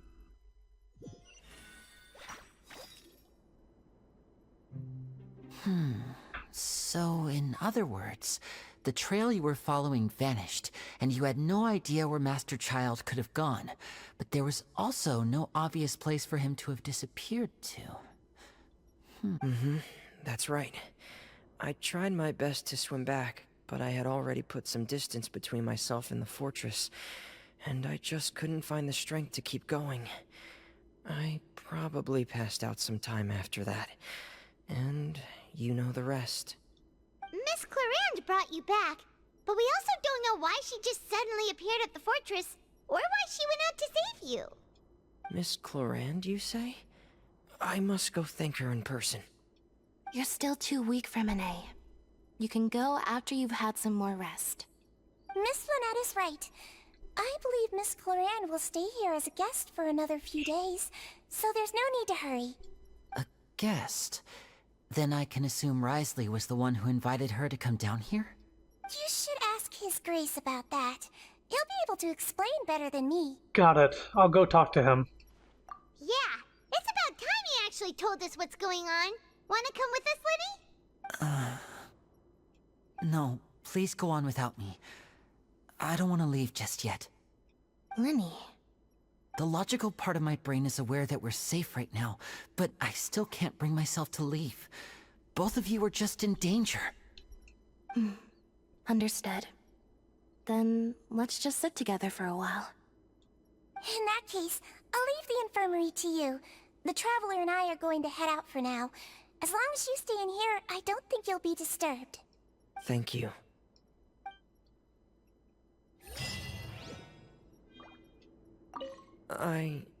I'm so sorry, Lenny. I'm also really sorry, Lenny. I should have been more careful. Don't say that. It was all my fault. I was the one who should have been more careful. You two were nearly... If I was stronger, maybe I would have already found Master Child. No, how can you say that? Huh? I'm sorry. No, I'm sorry.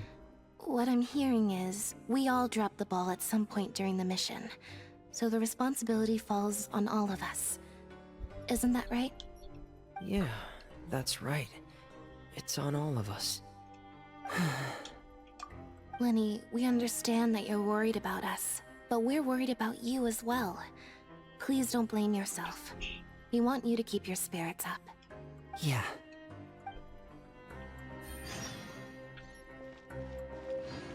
I can't sit here. This isn't a sittable thing.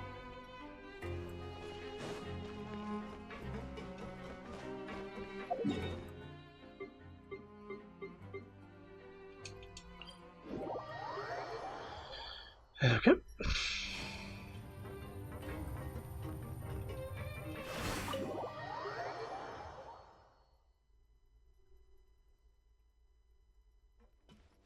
Take it easy.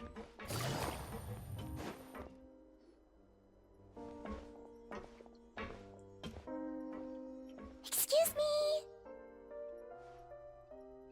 I take it Mr. Fremenet's condition has stabilized? Of course. I wouldn't have left the infirmary otherwise. I've been expecting those two, but might I inquire as to the purpose of your visit, Miss Siegewien? I wanted to check up on Miss Clarande. How are you feeling? Mostly fine, I think. If you don't mind, I'd like to perform another quick physical exam. It'll just take a few minutes. All right. Thank you for looking out for me. I'll take my leave for now, then. Yeah, we are lucky that Fremenet didn't get turned into water. It was probably because it was mixed with the seawater itself. It was sort of like diluted. Just like, what was it? I've already forgotten the name of the drug. Synth. Synth is just watered down primordial seawater. So that's he's basically swimming through synth. Well, want to explain yourself, Risley? Of course, but I'm not partial to the word choice of explain. How about enlighten? Please enlighten us as much as you like. Where should I begin? How about you start by asking me any questions you have? You can start with whichever one you'd like to get answered the most.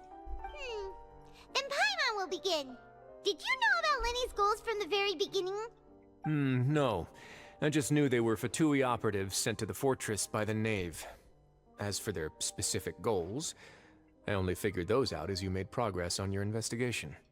You managed to monitor and stay ahead of them even though you didn't know what they were trying to do? They came here with ulterior motives. I'm quite adept at discerning what that kind of behavior signals. Why didn't you stop them? Initially, I thought their goal was just to investigate Child's disappearance. Linny suggested that I had deliberately let him escape, but in truth, I didn't really do anything special to help or hinder him while he was here. Everything he did, from finding helpers to leaving this place, he did on his own. Of course, it's inevitable that the Knave would make a big deal out of her fellow Harbinger's unexplained disappearance. I'm also quite curious about where that Harbinger went. So I figured I might as well let the Fatui do their own investigative work. All I care about is the answer. So you were hoping Lenny's group would just do your work for you! You make it sound like that's a bad thing. Unfortunately, things didn't go as planned. I assume that Fremine has told you already, the ratio of primordial seawater around the fortress of Meripede is on the rise. The Forbidden Zone has always been Linny's target, and you got roped into that investigation after running into him. I began to intervene out of concern for your safety, and also to prevent the fortress from becoming entangled in more irksome matters. Are the rumors true? That you're also a former criminal? Wow. Now, why would you put it like that? Isn't staying here all day and serving as the manager of the fortress a kind of sentence unto itself? Another form of prison? I just happen to have some support from the rest of the inmates. That's all. Oh, right. Paimon wanted to ask, who invited Cloran down here? Me, of course. I paid her good mora to come down to the fortress for some field work. As a champion duelist, Miss Cloran could be considered to be an independent party. I needed to find an exceptionally capable person to help me get through the impending crisis. And saving Fremine was part of that crisis? You can think of it like that, yes. Credit where credit is due, that boy is quite adept at diving. Had conditions not been as hostile as they were, he probably would have found the missing Harbinger already. So the Forbidden Zone really exists? What's inside it? That's not something you should be asking after. Neuvillette only asked you to investigate Child's whereabouts. All I need to prove to you is that the Forbidden Zone had nothing to do with the Harbinger's disappearance. That should be clear now that you've spoken to Fremine. But we've already uncovered that there's something wrong with the infirmary, and we've answered a bunch of questions that you threw at us. Isn't it about time that you answer our last question in return? You make a compelling case. Do you really want to know the answer that badly? Yeah, Paimon really wants to know. Even if the truth may not be pleasant? Yes. Follow me.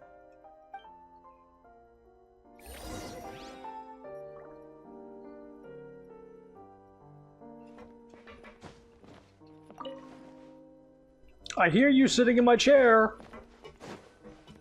Coming.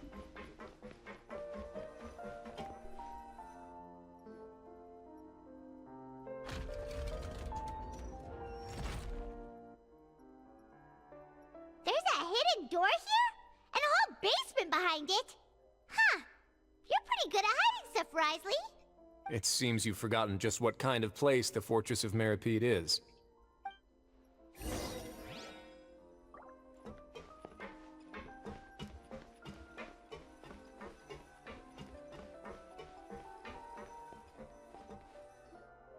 Stand on the central plate.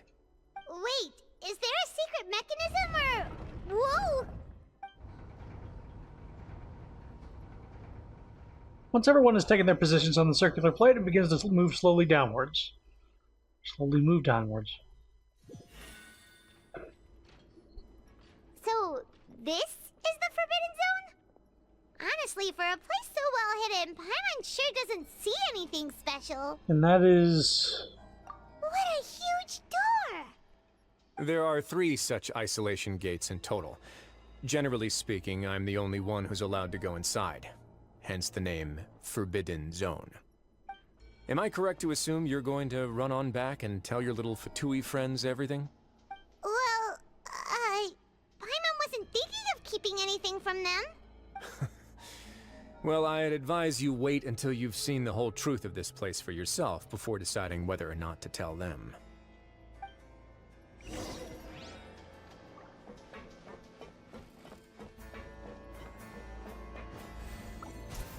Now let me just burn all my HP here. Pew pew pew. Pew pew pew pew pew. Oh! Ow!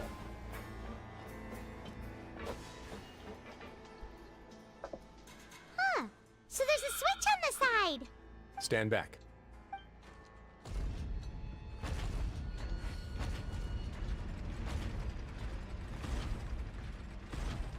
Whoa! They all just went up one by one. What's that in the middle of the room? Go on, have a look.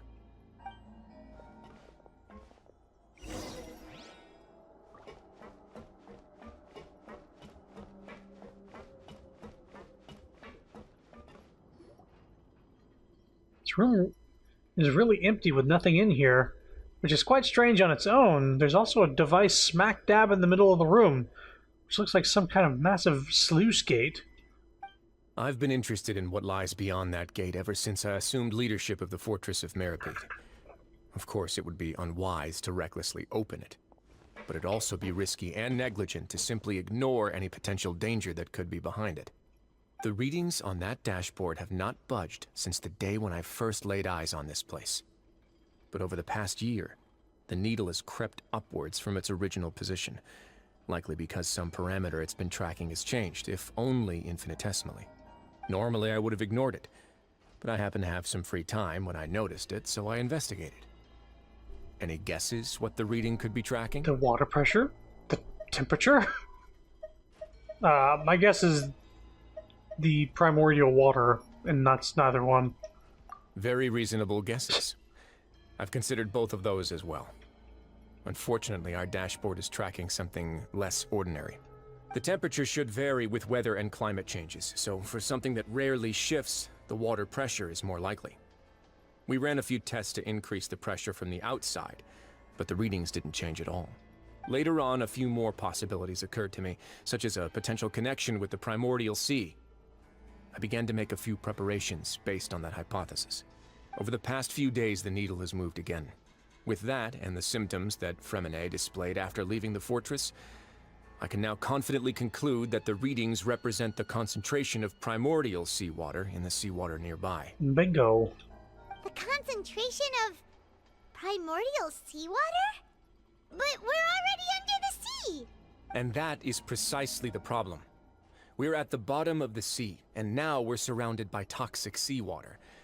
Somehow, primordial seawater got mixed in, and the concentration is steadily rising. Primordial seawater is continually leaking into the sea? Yes, that's very likely. But forget about the two of us. Not even Novelette knows where the primordial sea could be, much less where we could find and plug a leak. Oh. Oh! Seems like you've figured it out. I believe the primordial sea lies directly beneath this sluice gate. For some reason, the primordial seawater levels have risen significantly, and it's now very close to us. The indicators are now red. Although the gate still stands, some primordial seawater has already leaked out and mixed into the sea around us. If this continues, soon it will no longer be able to hold back the primordial sea at all. And if the primordial sea is leaking through, if this gate falls, all of Fontaine will fall with it. Yeah, you know what the legends say. If this place falls, then everyone in Fontaine will be turned into puddles in the span of a night. But that's just too weird! Why would the Fortress of Meripede be built right above a sluice gate for the primordial sea? Who built this place anyway? Your expression tells me you think this might be part of a vast, complicated conspiracy. To be honest, you might find the actual answer may be exceedingly boring. It's just that the secret of the Forbidden Zone had been long forgotten by the nation before I rediscovered it with my research. There's no single founder of the Fortress of Meripede in any traditional sense. What we know about its history has been left to us by the people who used to live here. When the previous Hydro Archon Egeria ruled the land, all convicted criminals from Fontaine were exiled. The people drove the criminals away like a wolf pack chasing away the banished. The criminals received no sympathy of any kind from the people. They were exiled to the desolate seaside, where they experienced only pain, struggle, and the bone-chilling cold. Some of them began to repent and prayed to the Hydro Archon, asking if there was still anything they could do.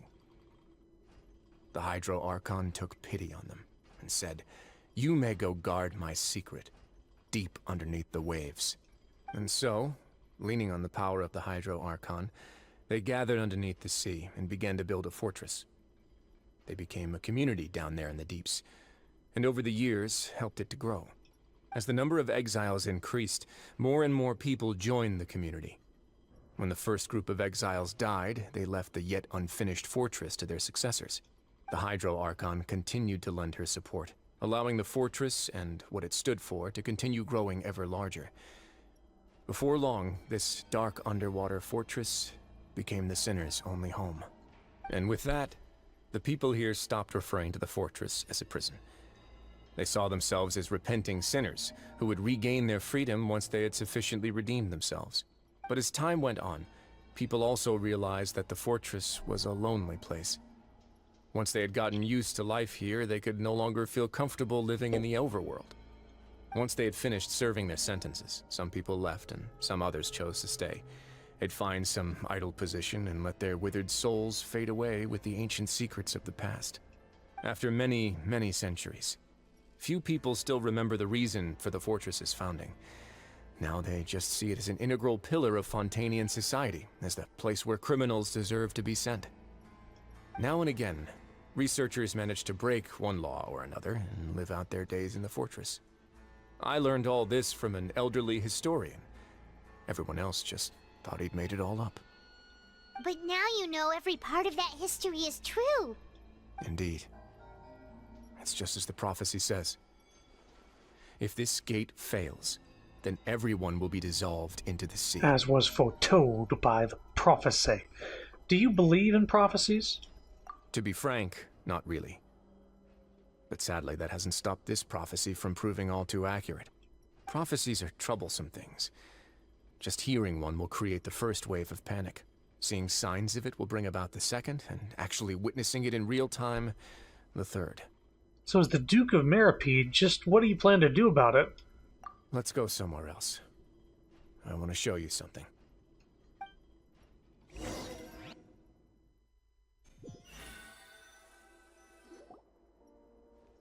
This is it. Oh, it's those two. Your Grace, perfect timing. The results from our last round of experiments have... Wait, Jurier, he's not alone! Huh? Lorvine and Jurier? No need to panic, you two. I've already told them about our plan. What? After you warned us not to tell a single soul about any of this? I'm skeptical as well. Are you sure they are trustworthy? The results speak for themselves, don't they?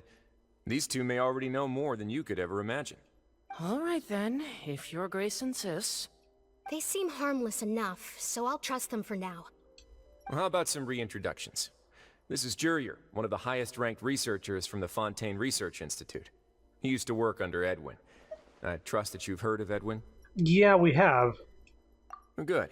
Saves me a bit of time explaining. Ed who? Edwin's main areas of research were archaeum and gravimeters. As his assistant, Jurier is quite familiar with them as well. I hired him to be my technical consultant. You want to blow up the Fortress of Meripede? Ah, what a lovely idea. I'm already imagining it in my head. Gotta admit, I'm tempted as well. Guys, focus! Focus! That taskmaster over there is Miss Lorvine, and is also one of my technical consultants. While Jurier used to be Edwin's assistant, she used to be Jurier's assistant. Ooh, are they together? Is that really necessary? See, everyone keeps asking this question. Are you too sure you're not a couple and just using your work as a convenient cover? Your Grace, I am not in a relationship with this man. If I dated her, I'd officially be madder than Edwin. Jeez, forget I said anything then. Follow me. Oh, zhoosh. There's another door that goes right up. Your constant amazement makes it seem like the fortress can do anything. But Paimon really thinks everything's super cool. Is this just a normal room? Well, let's spice it up a bit. And here you go. This is... What a huge ship! This is also a production zone that Paimon's never seen before. What's going on? How much do you know about Fontanian history? Not much. Not much at all. Well, then maybe you haven't heard the story of ancient Lemuria. To give you a quick rundown, Fontaine used to be ruled by the Lemurian dynasty. Oh, this is misspelled. He's saying Lemuria with an L, not an R. Lemurian dynasty. Why is it spelled Rimurian? Now, is he reading it wrong or is it typed wrong? God damn it. Look at that for a sec.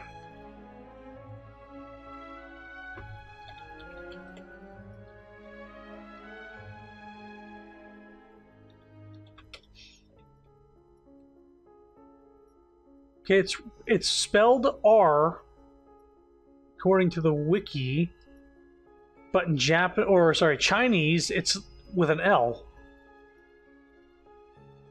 Here's the wiki page where all the different spellings. These are the only two that it's in L's. The original. And Lemuria is like an underwater civilization, supposedly, like in other folk tales and legends. It's in Golden Sun as well. According to legend, the Lemurian king Remus came to this land after being inspired by divine revelation and found the seer Sibila, who had taken on the form of a golden bee. Taking the golden bee with him and riding on a huge ship, the Fortuna, he created his nation above the surging waves. He also keeps saying Lemurian, which is correct. You can always tell when Clorand showing up in the stream. He called his nation Lemuria and used the Fortuna to incessantly search for new tribes and islands, calling on them to join his empire. There's a ship in this story too? Where there's water, there'll be ships. People believe that hope can always be found at the end of a voyage. Do you believe that too? To a point, I think. As you've already seen, I have a whole factory's worth of labor, materials, and technology at my disposal. Certainly can't hurt to give it a try. So the moment I began to speculate that the Primordial Sea might lie underneath the gate, I also began this project. Were you inspired by the legendary Fortuna? Maybe. Fontanians need something to hold on to cope with the impending disaster. This is a plan for the ages. Can't you share your plan with everyone else? Were the workers to find out the truth behind this ship, riots would destroy the fortress faster than any catastrophe. As the fortress's administrator, I'd never make such a reckless call. Alright, that's enough talking for now. I'll need another 3 cups of tea to soothe my throat. Do you have any other questions? Seems like you're good. Come on, I'll take you back. That seems like one of those end of chapter, do you have any other questions? But the game automatically did those for me. I'll leave you here for now. Oh, thank you so much. No worries. But don't forget, it's up to you whether or not you want to share what you just saw. What you do from here on out will likely affect those 3 as well. You mean that my actions now will decide the next steps Lenny's group takes? In other words, if I want to tell Lenny the truth, I must make him understand that we cannot afford excessive conflict right now. Yeah, we'll put a lot of thought into it for sure. Yeah, we will. Great. I look forward to what happens next. Are we still prisoners? Are we allowed to go and find out where a child went?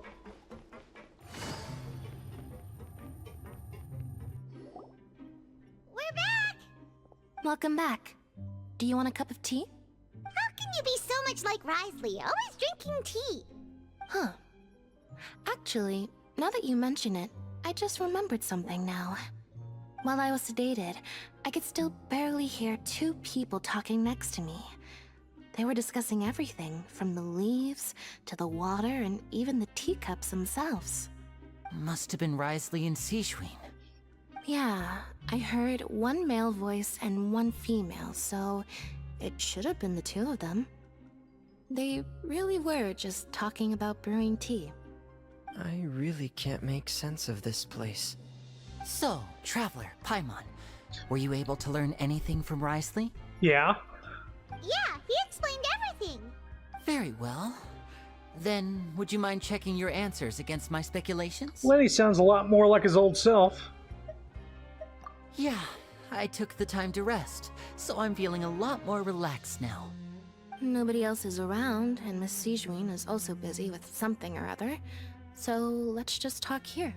Alright, then I'll posit my theories. I asked myself 3 questions. Firstly, why was Fremine affected by the primordial seawater? It was because he dove into the sea. My theory is, the long-lost primordial sea is probably very close to the fortress of Mirapede. Ding ding ding. Ooh, he's good. He got that right on the first try. That's our Lenny. Secondly, Risley's attitude changed dramatically during the course of our stay here.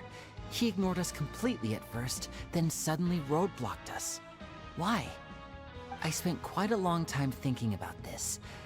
If he has been monitoring the Fatui since the very beginning, he probably ignored us at first because he was hoping we could find Master Child for him.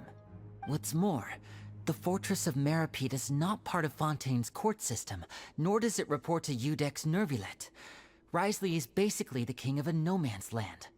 As long as the fortress doesn't do anything about Master Child's disappearance, Father can use it to pressure the Fontaine authorities. And while the 2 factions are pitted against each other, Risley will be free to move between the parties of interest. If I had to guess, he probably has something that he's working on himself. It's likely related to the secret of the infirmary, but I just can't think of what it could be. His grasp on the big picture is amazing. You're super smart. Thanks so much. Then finally, there's the last question. If Risley does have a plan, what could it be? All I know for now is that his plan probably has something to do with the changing nature of the seawater.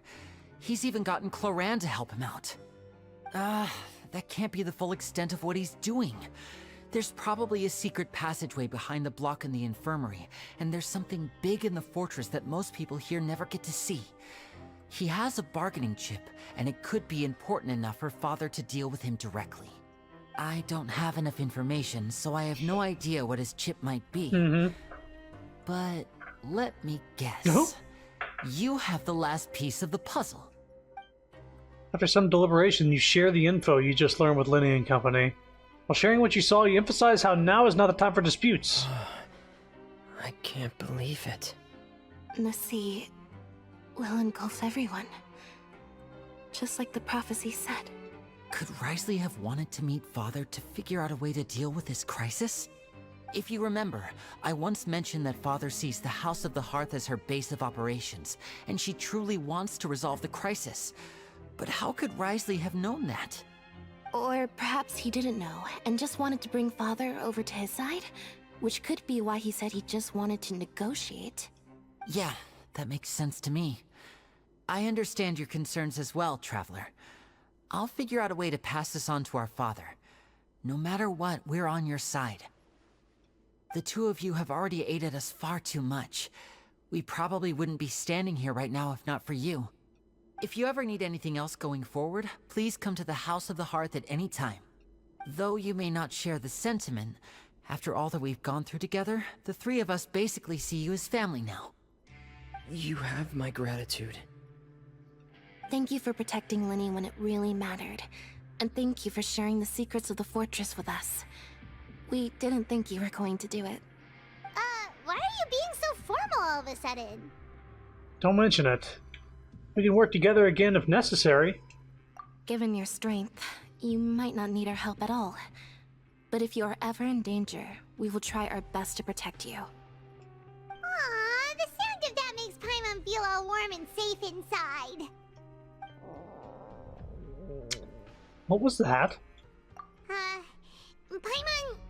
Paimon's hungry. Oh, you've done so much already. Go get some food. Alright, then we'll catch you guys another time. Go to the cafeteria. Oop.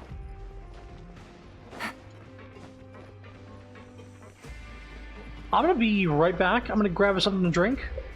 Yeah, BRB.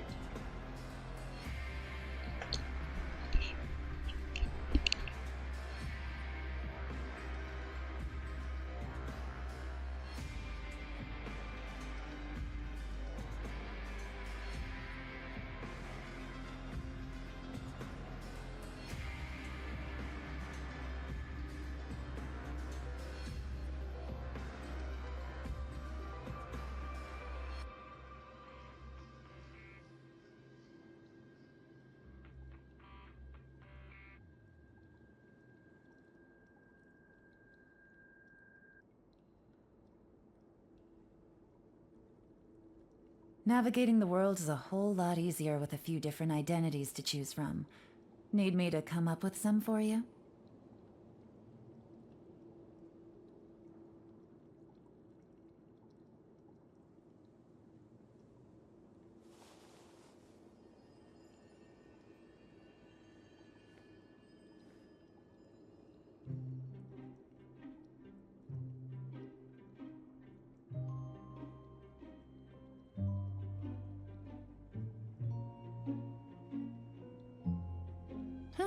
Good roll. All right, maybe I'll take one more day off and knock out the rest of the work once I'm feeling up to it.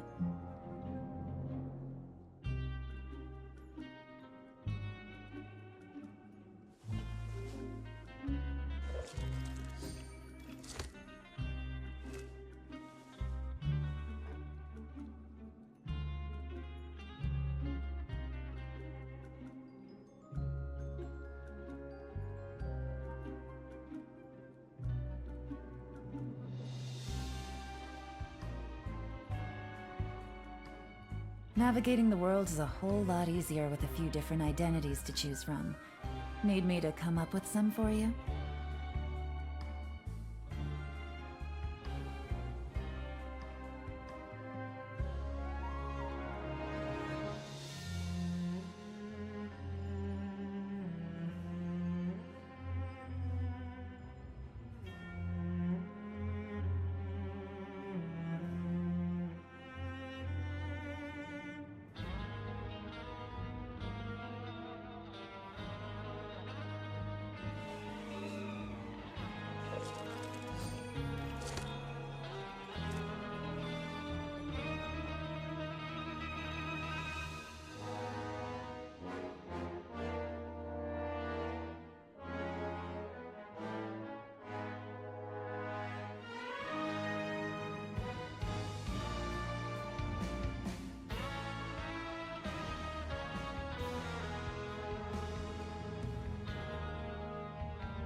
Okay.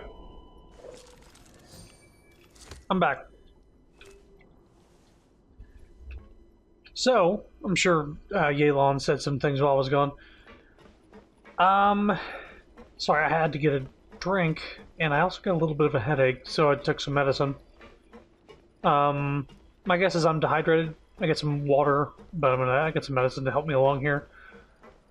Yeah, let's... Whoop! I hope I didn't take damage from that. It's time for dinner. Welfare meals now being served in the coupon cafeteria. Come on, let's go pick up ours as well. Traveler and Paimon, over here. Are you here for dinner too, Miss Sijween? And I'm taking the opportunity to prepare Miss Cloran's dinner as well. Huh. You're right. She's actually sitting in the fortress cafeteria. What would you like to eat? We can choose? Yep, you can. I've already talked to our chef, Mr. Wolsey. It's all on me today, so you can get whatever you'd like. Then I'll have the tastiest stuff you have to offer. Me too! Don't forget Paimon! No problem. Just leave it to me. After a while, the meals Siegeween ordered for you arrived. Unlike days prior, you had, tastes a little strange, but she insists they're very nutritious. Shakes genuinely taste pretty terrible, or at least they calm you down. So delicious. God, these fucking auto-skip bullshit. Anyway, the food looked weird, tasted weird, but it ended up being good. I think. I don't know. VOD watchers, go back and read. Amazing. Free dinners are the best. Is this how it feels to be freeloaders? Wait a second, we did do plenty of work after all. Feeling full yet? How's the food? Delicious. Exquisite, thank you. Besides the milk, everything was super delicious. I'm so glad to see you all so happy. Oh, see, the expression on your face just now? The muscle here just moved, which suggests that you're feeling quite relaxed at the moment. Siegeween, do you do this to help your patients or to better understand human beings? A bit of both, I suppose. I'm a Melazine, which means I'm very different from human beings. I must know what you're thinking if I want to take good care of you. You're really good at taking care of people. Even though you're so short, you still talk and act like an older sister. Even though you're so short? Really? You're reminded of an older sister? That's great to hear. Oh, and what did you mean back in Risley's office? When you said that you were protecting Linny and his siblings as well? Oh, that. I just asked His Grace to look out for those children, especially that diver boy.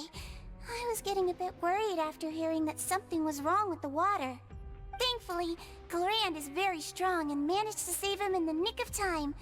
His Grace also sealed the pipes after Glorand left, to make sure that Linny wouldn't impulsively chase after his brother. Although the path was blocked, we still stationed some guards there to stop anyone from approaching. They were instructed to only open the door once Miss Glorand had returned. Oh, and I was keeping an eye on Mr. Linny as well. We had to press him, but we couldn't allow him to be in any real danger. You were all super considerate and really thought everything through. It's just what we do down here at the fortress. At least this has been His Grace's style for as long as he's been the leader. Oh, I really wish Monsieur Nervula would come down here more often too. I feel like he'd like it here, with all the darkness and chaos. That doesn't make sense at all. It's hard to imagine Nervalette outside of his office. Get a good night's rest, you two. You both worked very hard.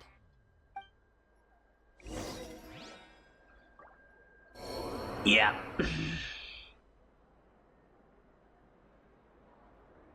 Yelan died from that fall before the cutscene. Whatever, we got a ton of food.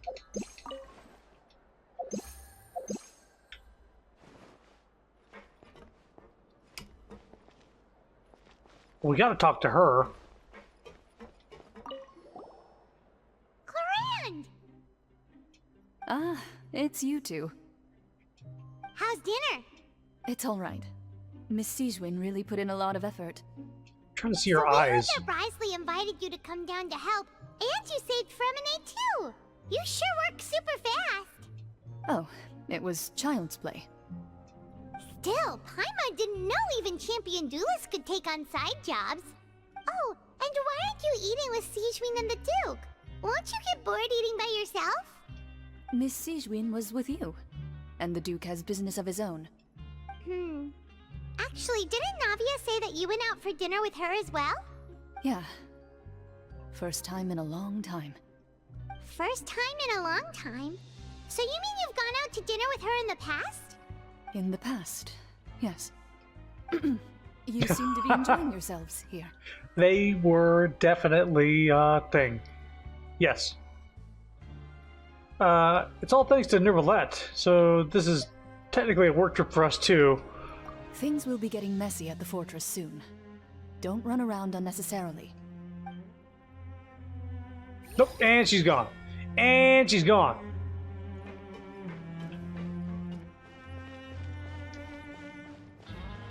So yeah, there's been a ton of those, either typos or voice direction mistakes. But that thing with Wriothesley talking about Lemuria, but it was spelled Remuria, and even the wiki says Remuria, but he said Lemuria like clearly, like 5 or 6 times. And again, I've had the wiki up, and in every single language, it's Remuria, except for Chinese, which is the original language, which is as Lemuria,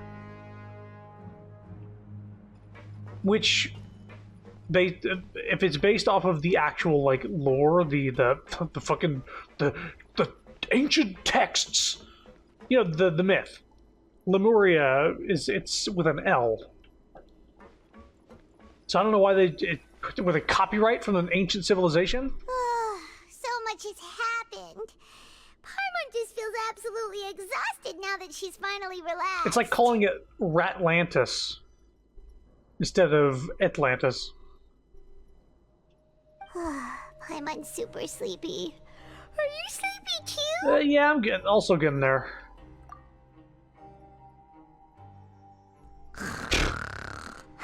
Wow, she died.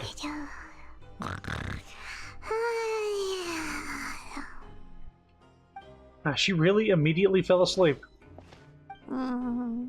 Delicious. Paimon wants seconds for free. Good night.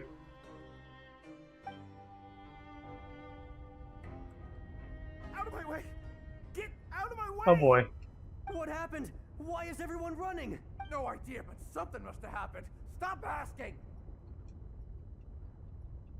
Who's yelling? Paimon still wants to sleep. What's that sound? Paimon, wake up. We need to get out and go out and see what's going on.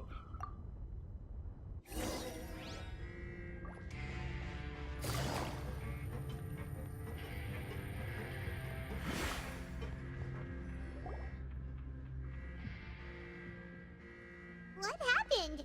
Why is everyone running around? Hey, what are you doing? No time to explain, mate. Goodbye. Mate. Hey, wait! What's wrong with these people? They won't even talk to us. They're here! There you are! Oh, thank goodness! Quisto and Laveroon, do you know what happened here? We came here especially to inform you. Something seems to have gone terribly wrong just now. His Grace is telling everyone to evacuate and get out of here.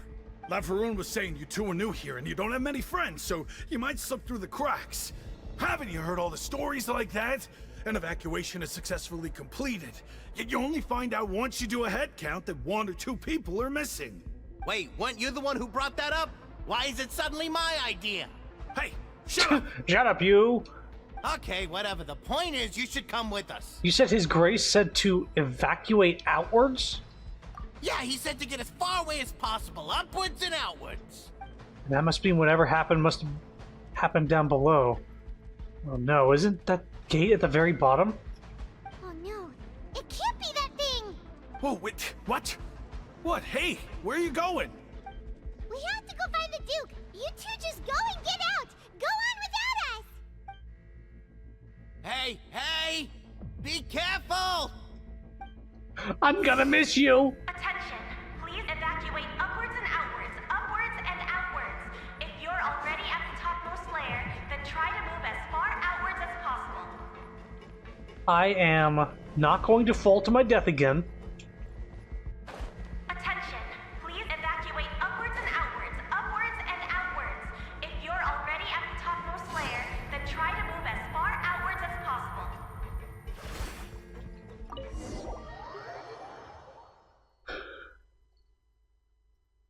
Onward to Ratlantis.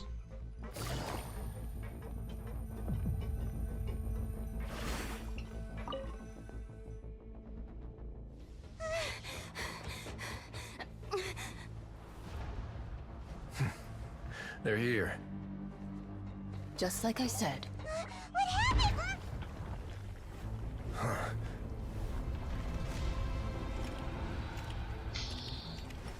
You're just in time. But be ready to run.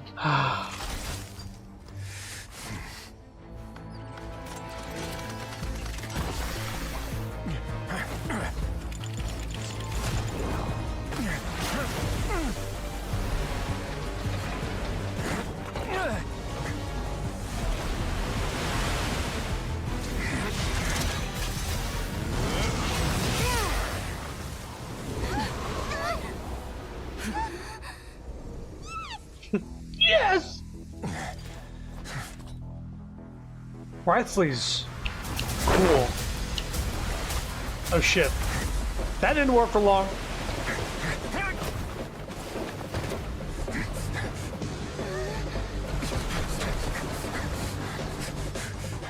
Three, two, one.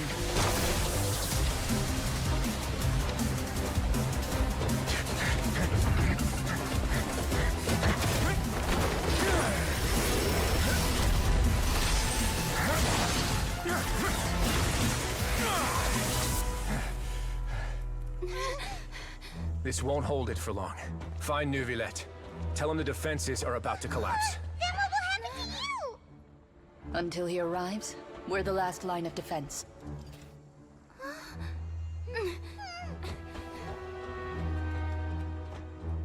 The gate. How long do you think it'll hold? That depends on us.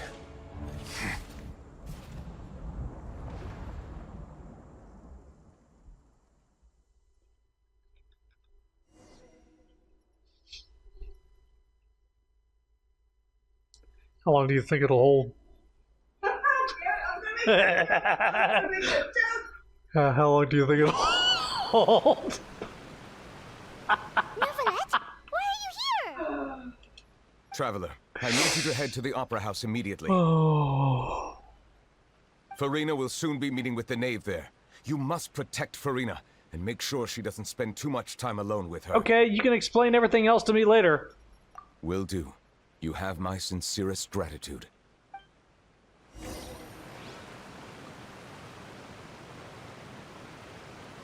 It looks like things are coming to a head here.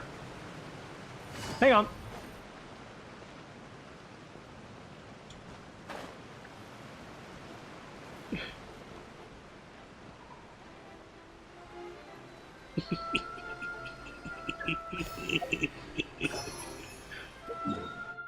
Alright, we teleport here.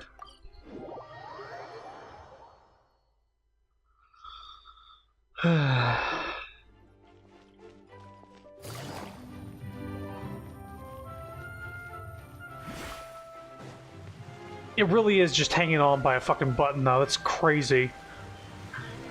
Like the fabric is stretched so thin.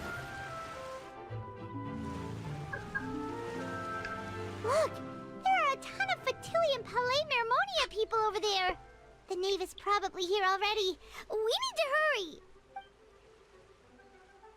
Are you two the traveler in Paimon? Monsieur Neuvillette has left instructions. Please follow me. Hey, you're not Jimmy Neutron. You're an imposter.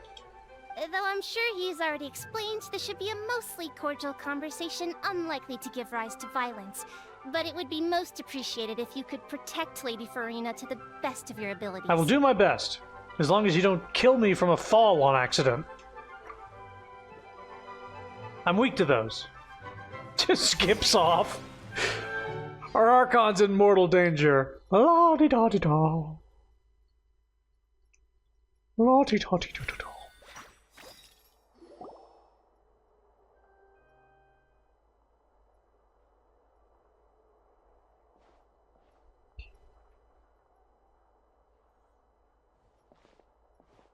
Oh, so you two are the honored guests Miss Farina mentioned. Of course, of course. How could they not attend a meeting? There's the green cake. I must always have 2 or more guests at my dessert table. Otherwise, the occasion would be too lonely and unbecoming of my station. It is my pleasure to make your acquaintance, traveler. I have heard much of your accomplishments. I am the Knave, one of the 11 Fatui Harbingers. So this is the knave, the head of the House of the Hearth. and the Lenny siblings' father. She certainly does not seem easy to deal with. Greetings. Pleasure to meet you too. I've already prepared seats for you. Come, sit beside me. Are we allowed to eat this cake or will we go to prison? Perhaps you two are unaware of how Miss Farina and I do things. You see, we actually recently agreed to get together for tea when we had the time. See this? This is a limited type of confectionery that Miss Farina simply adores. There are only 16 slices sold every day. Here, why don't you and Paimon have a taste? She seems friendly enough, but that can't be all there is to her.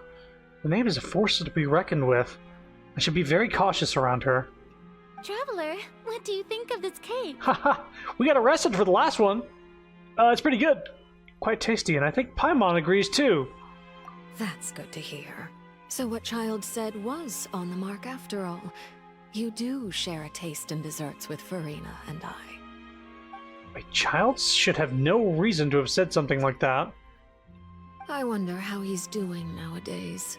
You must have heard, right? He's suddenly gone missing. I'm really worried about his safety, you know.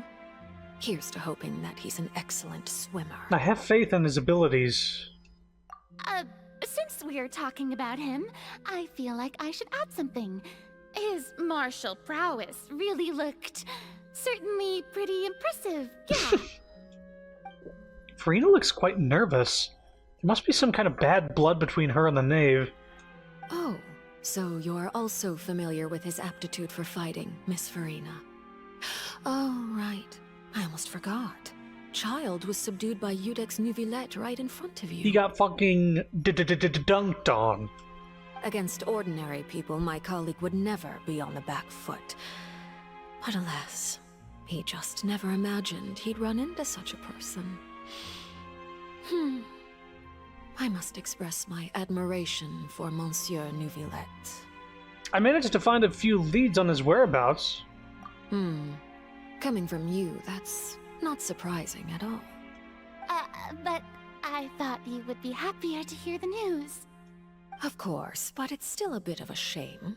You see, I would have been far happier had I received this news somewhat earlier. As you well know, a long time has passed since Child disappeared. Well, in any case, there's no need to worry. We know for sure that Child is still alive.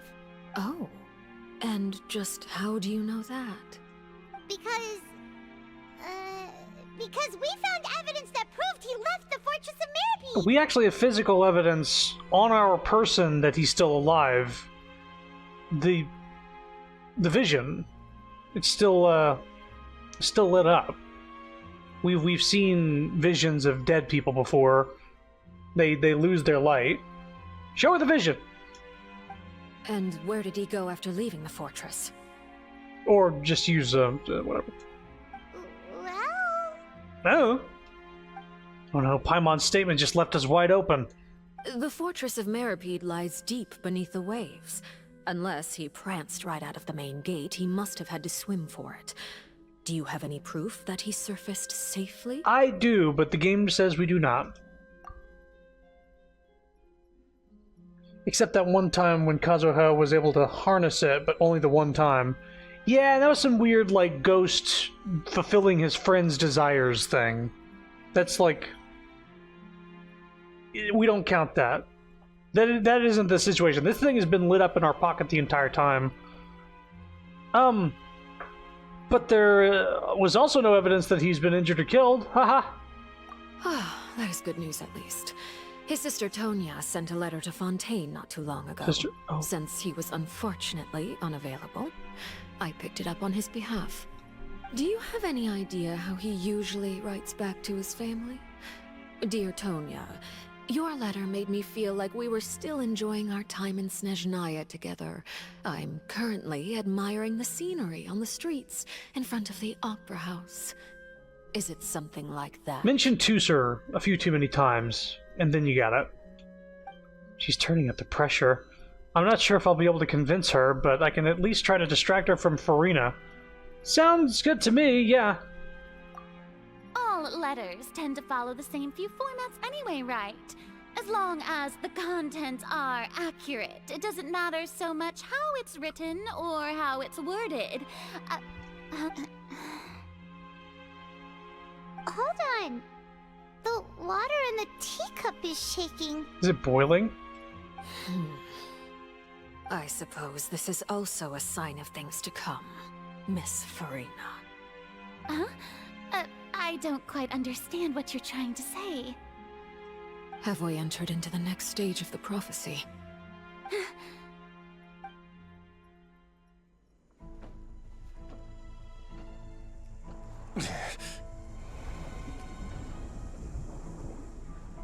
My thanks to you both. I will take it from here.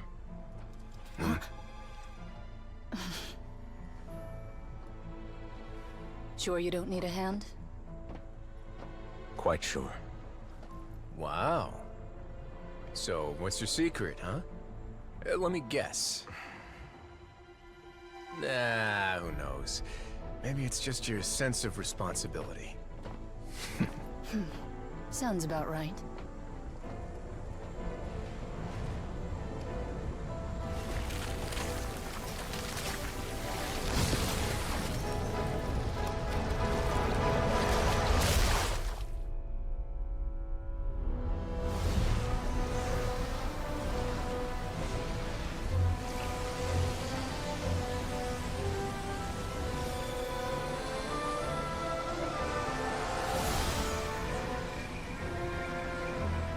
A day may come when the prophecy is fulfilled, and the waters burst forth. But it is not this day! Lord of the Rings reference. This ancient power could easily obliterate an entire race. A tsunami of fury would unleash endless catastrophe.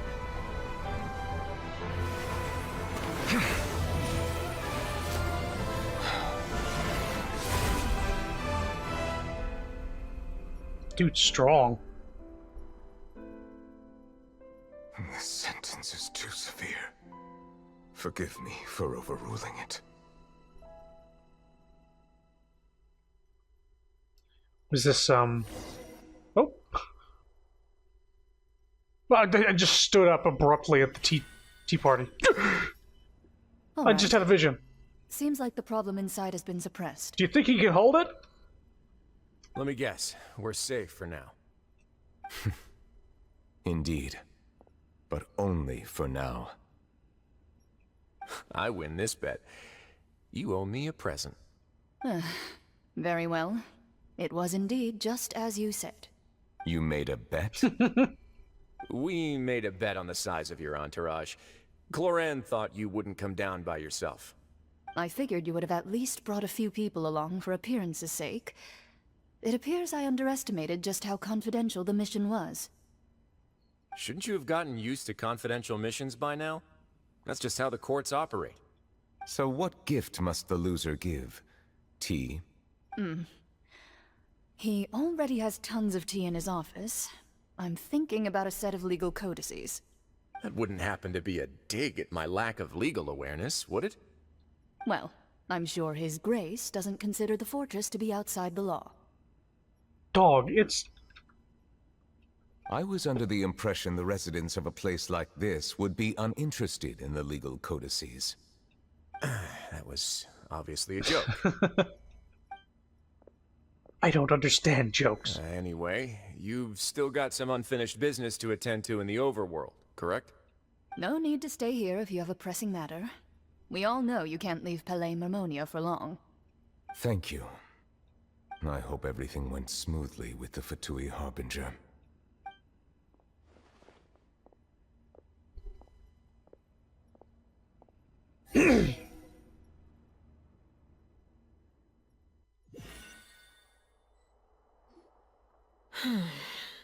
I must say, we've spent long enough playing house. You want to play doctor instead? Miss Farina, as the Hydro Archon, I am sure you understand the exact meaning of the phenomenon we just witnessed. Or should I say, that's what I originally thought. But looking at your expression, Was I wrong? And you haven't a clue? What are you trying to say? At this point, I don't think there's any more need to speak as diplomatic representatives. Allow me to speak to you now as just a Fontanian. You know the prophecy by heart, and also that every part of it is being proven true. Yet, here you are, relaxing, drinking tea, and eating desserts as if it's all nothing more than a few stray bugs in your garden. Do you really think that's acceptable? The prophecy's hanging above our necks like a guillotine. Every faction is looking for a way to either avert the disaster or save their own. Even the orphans of the House of the Heart have devoted everything to saving their homeland. But you? It beggars belief just how nonchalant and carefree you have been. From the very beginning, you, the god Focalor, you have utterly failed to take action. You're wrong. I've never ignored the prophecy, nor have I just been passing the time in self-indulgence. Retract your accusation and stop doubting the wisdom of the gods with such absurd conjectures! I am not alone in my doubts, you know. All the children of Fontaine may be harboring the exact same thoughts right now. Oh, great Hydro Archon. How are you going to save them? Save us? How are the people you've sworn to protect supposed to survive in a land that will soon disappear beneath the waves? I have my ways, and I've been working on them for all this time.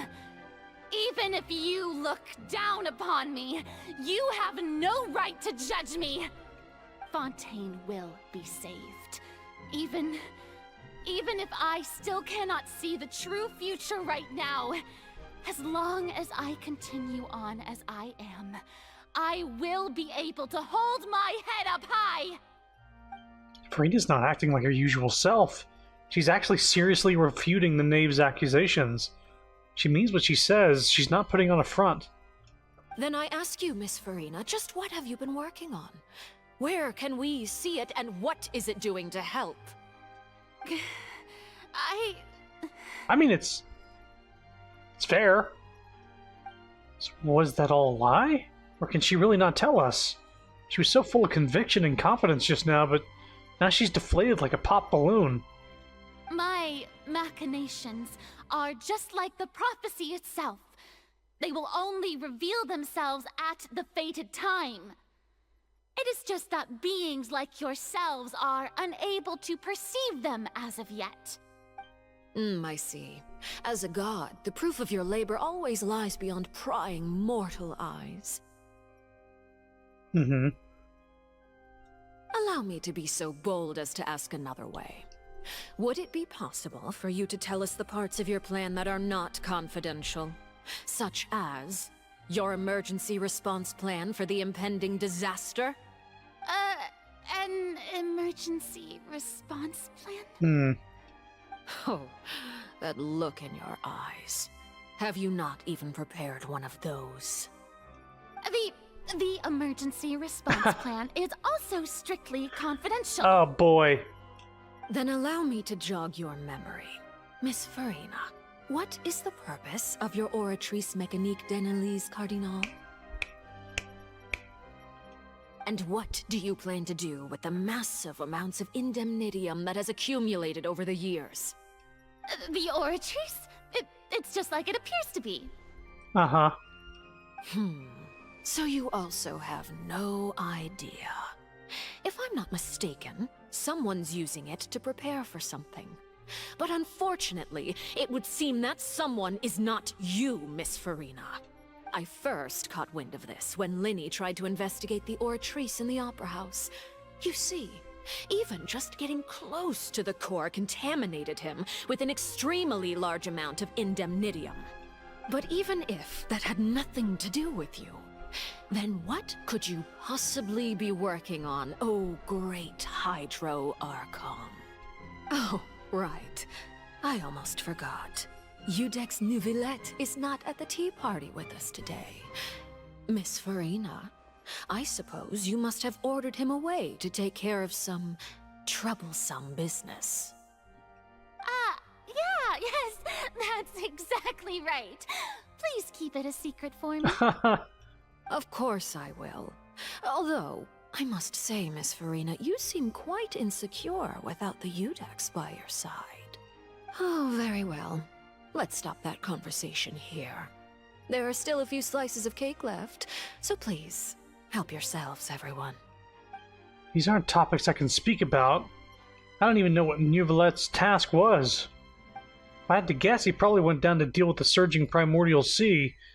But can he really deal with it all by himself? Is Farina being truthful or not? Traveler, I heard that you were recently commissioned to handle a few matters on behalf of the Udex. Why don't you take an extra slice of cake? Those who work hard deserve gratitude and praise. You too, Paimon. Thank you. Paimon will take you up on that offer. She seems to be pushing this cake. Nate proceeds to change the topic and brings up a number of less significant matters. Atmosphere changes.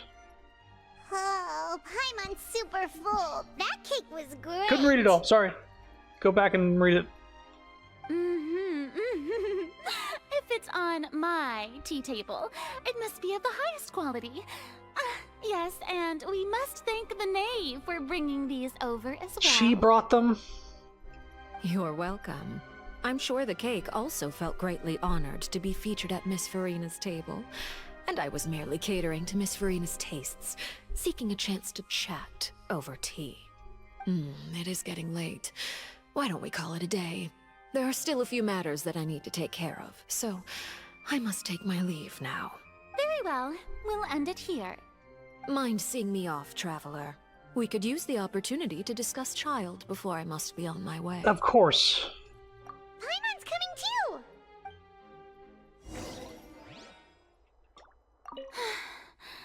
The tea party turned out to be even more difficult than I'd imagined. Why are you looking at me like that? Is something the matter? If there's nothing urgent, then I shall be retiring for now.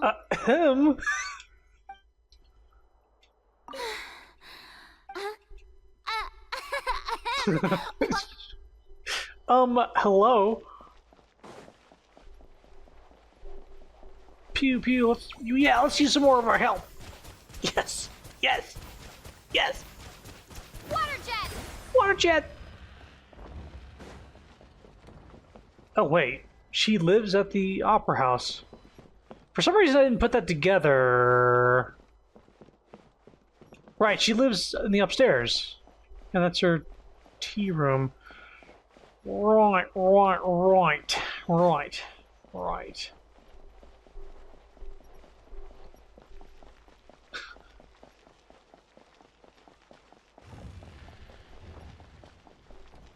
Let me use some of my health first. I want to go into this next confrontation totally unprepared.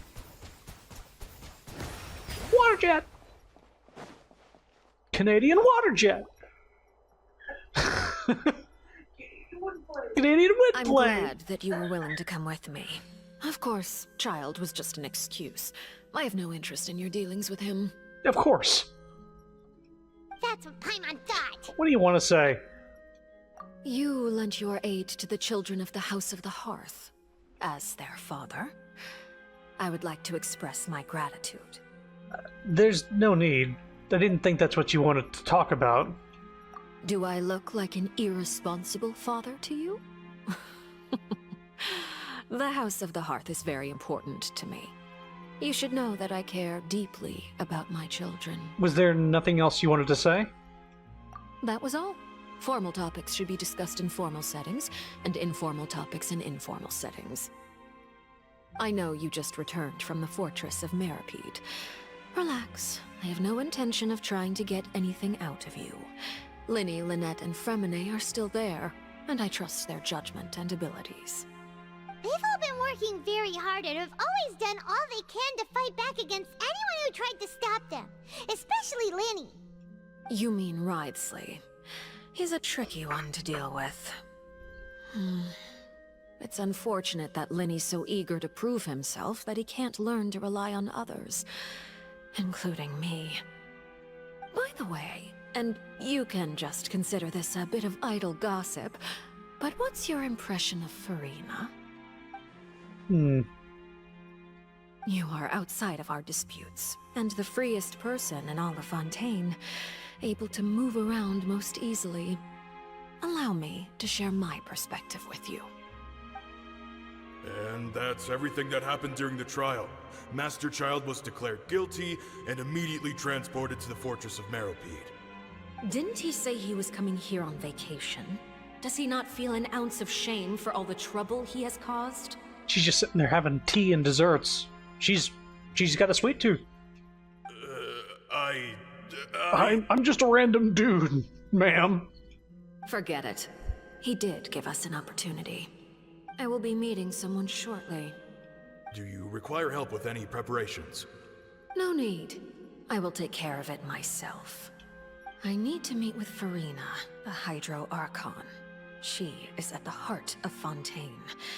But what's fascinating about her is that she often seems more like a celebrity than a working Archon. Yeah, she's like a clueless YouTuber. Oh, come over here, you little critter, you. Whoa. That's Arlecchino in disguise? That's a little conspicuous, don't you think? I'm dressed up like a fucking Batman villain over here. You dare to run from me? Stop right this instant! You dare! My goal is just to discover the location of the Gnosis. But I didn't expect the chance to approach Farina to be handed to me on a silver platter. This is so easy, it's actually making me a bit suspicious. Who could she be? Anything left unguarded is usually just bait. But no one will blame someone for taking the bait. After all, from the moment it was attached to the hook, the bait is meant to be sacrificed. It's just as I guessed in the second before I struck. The Hydronosis is not currently held by the Archon. In fact, this Archon doesn't seem like a god at all. And I sense that she's under some kind of curse. Who are you? And what are you trying to do? Please don't kill me. I'm begging you, please. The fear in her pupils is genuine, so perhaps she's not bait after all. Either way, targeting her has lost all meaning. I left the scene with ease. Jeez. Nobody came looking for me, and nobody could serve as a witness to my near assassination of Focalor. I suspect even Farina dares not mention this incident to anyone. Not long after, my informants confirmed what I had guessed. After returning to her quarters, Farina quietly cried alone. Jesus. She was so scared that she could not sleep that night, nor could she even bring herself to eat her cake. There's no doubt that there's something wrong with her. I began to entertain the possibility that she is not the true Hydro Archon. Perhaps Iudex Neuvillette is actually the genuine article. I have to find the Gnosis.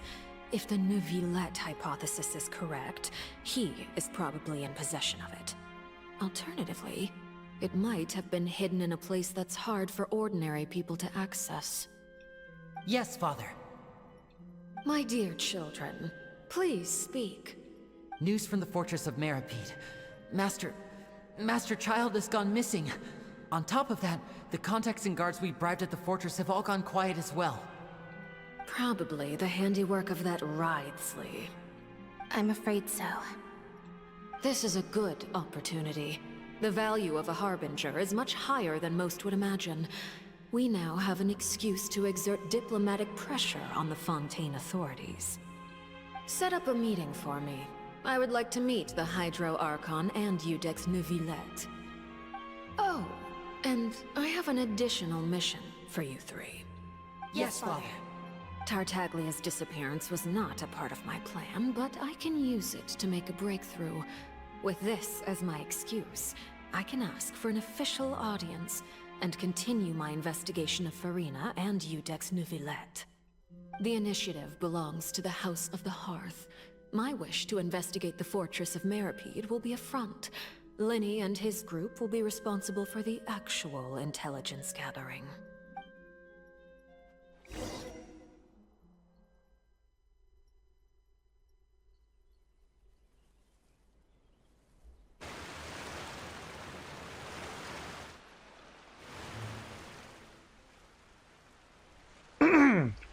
You should know the rest. Lenny's group is quite close to you, so they wouldn't have hidden anything from you. You attacked the Hydro Archon? Yes, and she cried like a baby alone in her room because she doesn't have any friends. It's quite sad. It really is. It wouldn't mean anything, even if you shouted it from the rooftops. After all, even Farina herself is still pretending that nothing of that sort ever happened. Alright then. I've now had 2 chances to enjoy tea with Farina. I have to say, the leadership of Fontaine is even more inscrutable than I had imagined. I once surmised that Iudex Neuvillette must be the Hydro Archon, but now, that doesn't seem right to me either. How did you come to that conclusion? I am a servant of Her Majesty the Tsaritsa. Over my years of service, I've learned how a real Archon conducts and carries themselves. Whether Iudex Neuvillette or Farina, neither fits the bill. It's hard to imagine either of them as the Archon. I don't know, I've seen some pretty flighty people before. Or people that, fake their death and just aren't around. Of course, that is all just how I feel. Gut feelings often do not require justification. It is, however, quite amusing to me that after all my years working in intelligence gathering, I've come to realize I am at a complete loss regarding the identity of the god of the land of my birth. Don't you think Fontaine is quite intriguing? A catastrophe looms, yet many secrets have yet to rise to the surface. It looks like Fontainians will have no choice but to save themselves. Ultimately, though, one must survive in order to do anything else. Should the need arise, I would be happy to cooperate with you. Yes? You don't need to commit to anything right now, of course. I have a feeling that the situation will continue to evolve, and as your name is often connected with noble deeds, I'm sure we will work together someday. Neuvillette? He certainly returned quickly. You must want to catch up with each other, so I'll leave you to him.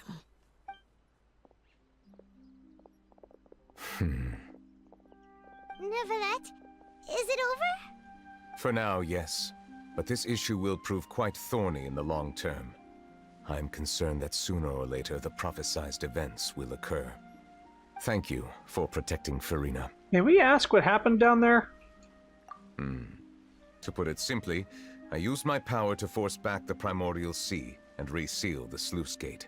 As for what happened on our side, you recount the happenings of the tea party to Neuvillette. So as expected, the knave has turned up the pressure on Farina.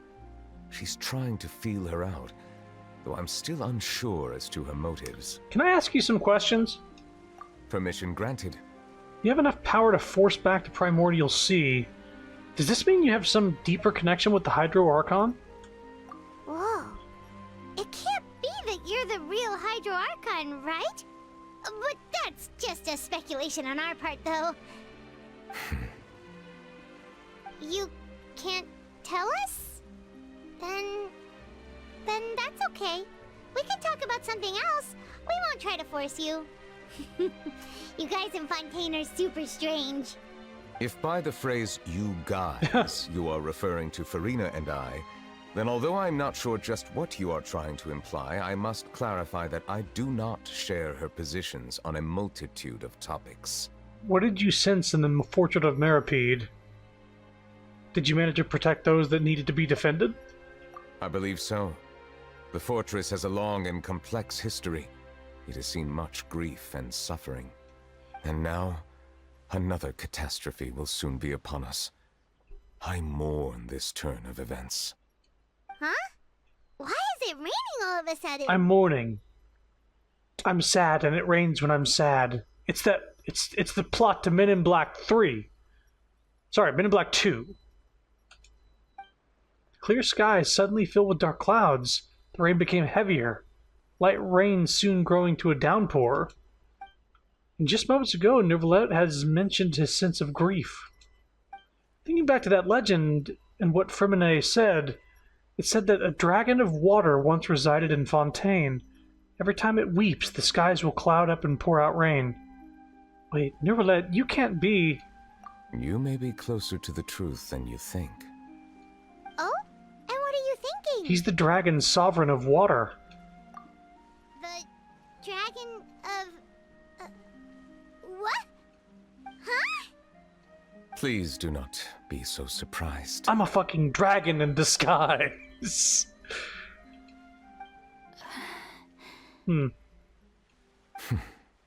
Farina? Out and about? Neuvillette, are you listening? My apologies. I was miles away. We were just guessing randomly. We didn't guess right, did we? You're not actually the dragon sovereign of water, right? Well, if you don't want to confirm or deny... You guessed correctly. I sincerely hope you'll be able to keep this a secret for me. Right, of course. We'll definitely help you keep it a secret. There's still something Paimon wants to ask you, though. Please, go ahead. Well, if you are the dragon sovereign of water, and you were able to force back the primordial sea from the fortress, then since Fontaine's prophecy is all about seawater, couldn't you just use your power to solve the crisis?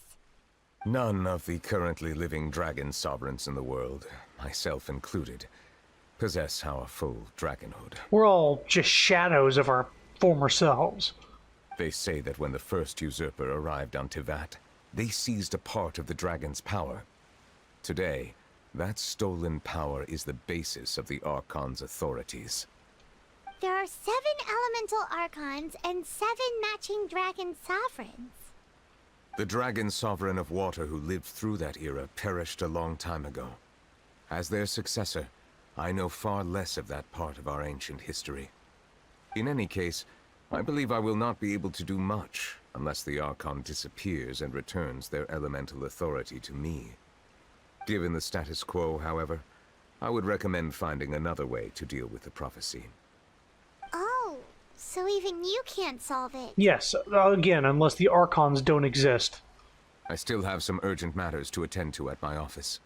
If you have any more questions regarding ancient history, you are welcome to discuss them with me at a later time. Please go right ahead. There's a place that Paimon wants to go too. Traveler, why don't we pay another visit to the Fortress of Meripede? Paimon is a little worried. Sure. See you later, Neuvillette. We'll see you another time. Take care. Out of the eons. Okay. Ooh. Let's go back to prison. Haha. Wait, what? Who are you? Millennial Pearl Seahorse.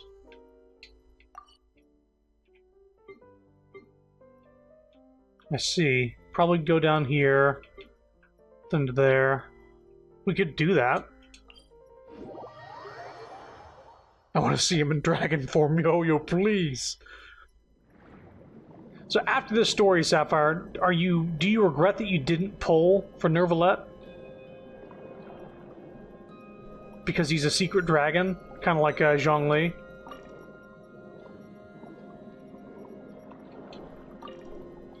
Man, I don't know. He's also another DPS. And you got a lot of those. You got Wraithly. You got Ito. You got Sino. You're drowning in deeps.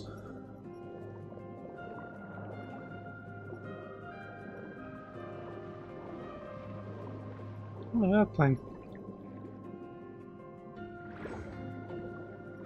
Hello. Level 90 thing? Just gonna go by you.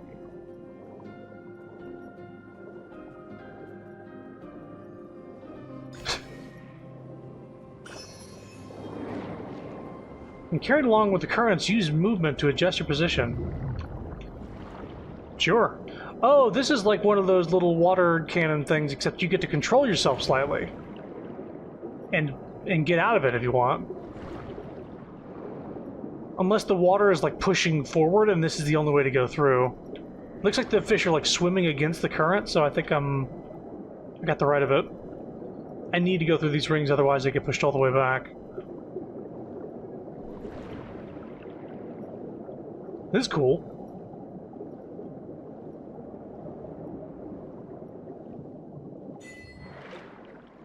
$20,000 leagues under the... Now that you know about Nervalette, I'd like to point out something I noticed during your playthrough. After Navia confronted him about her father, it suddenly started raining, meaning he really was saddened about Navia's father's death. Yes, that seems to be the case. It also rained whenever, Boy, did it rain whenever, Child got arrested, too? Falsely?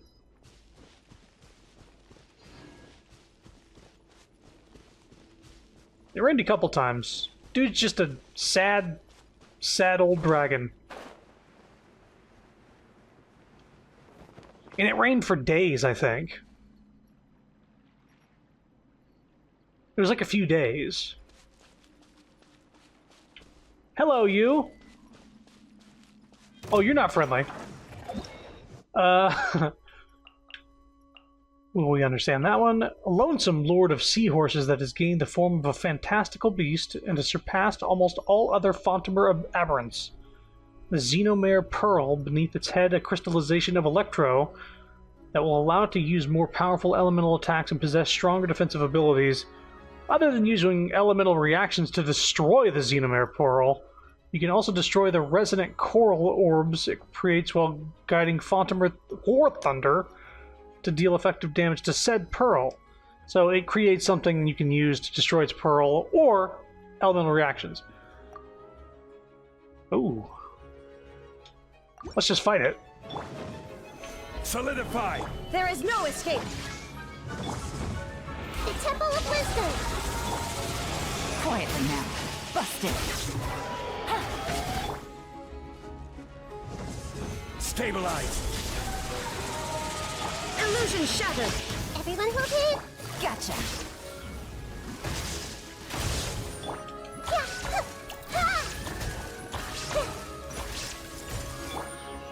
Solidify. Yeah, where's my fucking... Am I not getting any energy? Oh, right. Yelan fucking died. Gotcha. So she lost her burst. Here we go. Stabilize. There is no escape! I see everything! That should do it? Okay. Make yourselves at home! Game's up. Time's over. Inazuma shines eternal!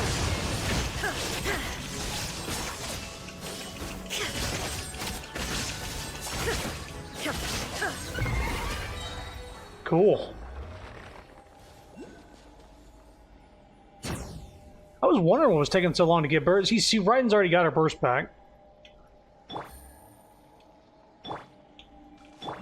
She gets her burst back from using her burst against strong opponents. Yeah, sure, fine.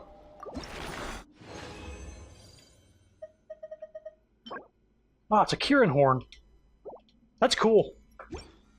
It's a cool looking boss. I'm sure it's a lot more impactful for people. Get an impact for people who take longer to beat it. Oops, I skipped over this. Jeez.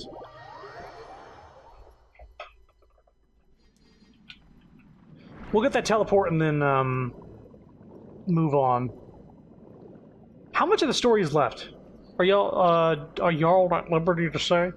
Is it like another 2 hours? Or is it like one more scene and then all of a sudden there's a boss battle? Because it feels like there was a lull. We got to a stopping point.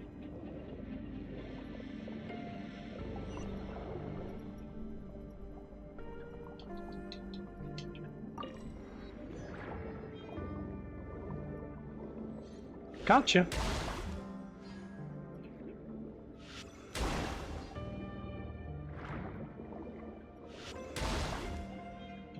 Guess I should read the tutorial, huh?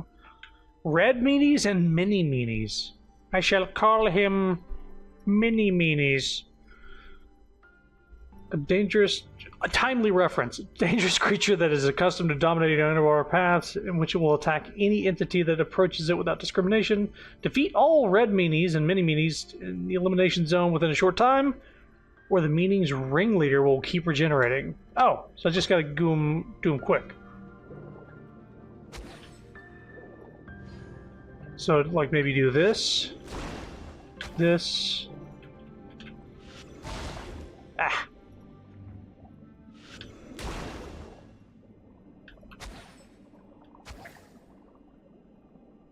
Okay, I got an idea.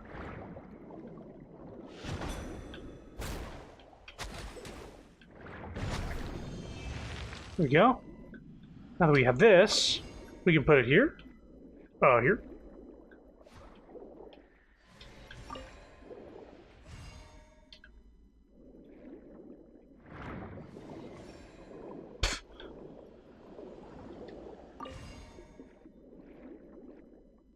Oh.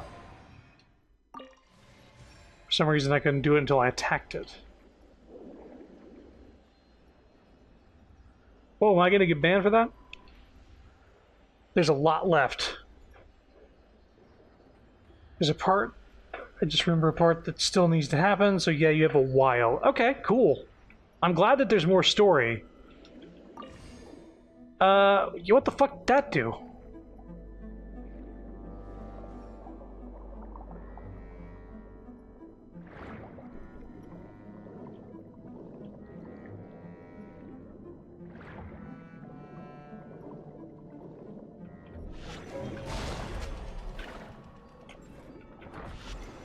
Oh, this thing's strong.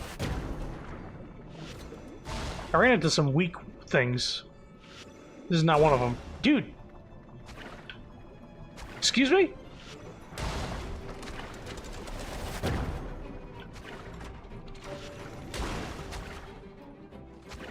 Imperfect, self-replicating mech.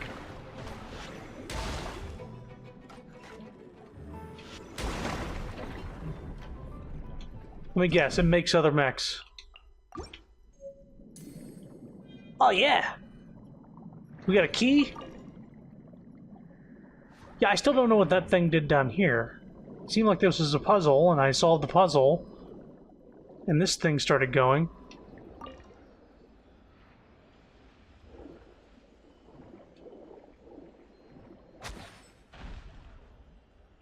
What?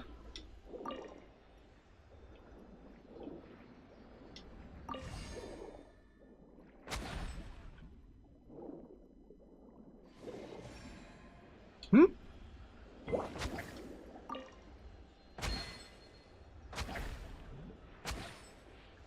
Wait a minute. Oh, it's timing. I'm gonna be honest, I didn't think that those lights meant anything. That's cool. I was like sitting there going like, it was just like turning off. Alright, cool. That was probably mentioned in one of these things. Where are they at? It'd be under exploration, right?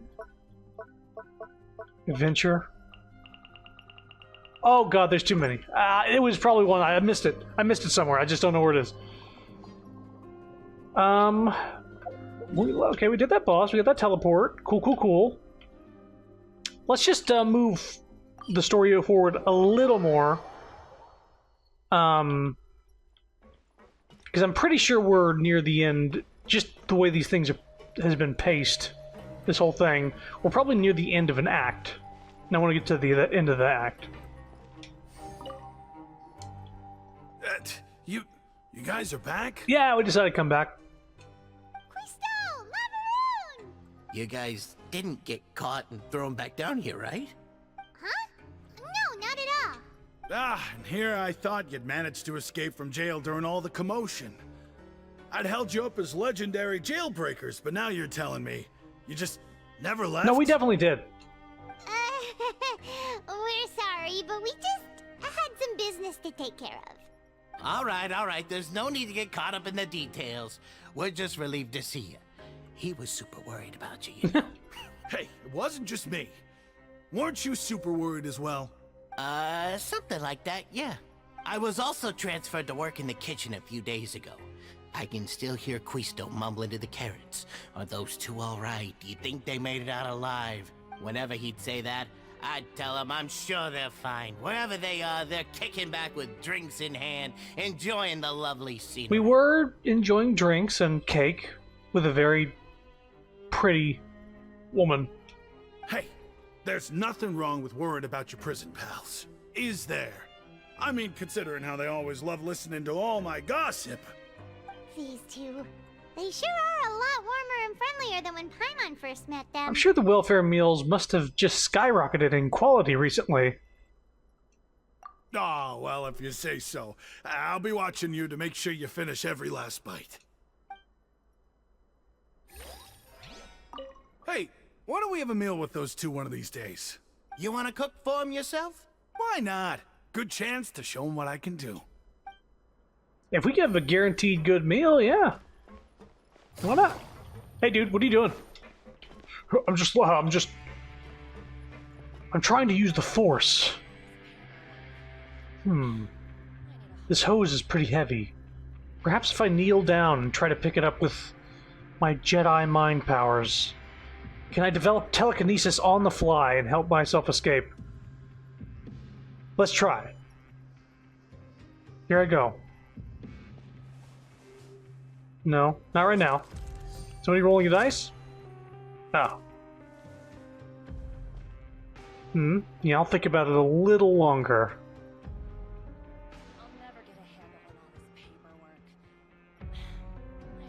Mind over matter. Here I go. 3, 2, 1. And here I go. Now. Nope. Fucking, he won't do the one animation he was doing when we came up on him. Hey, dude!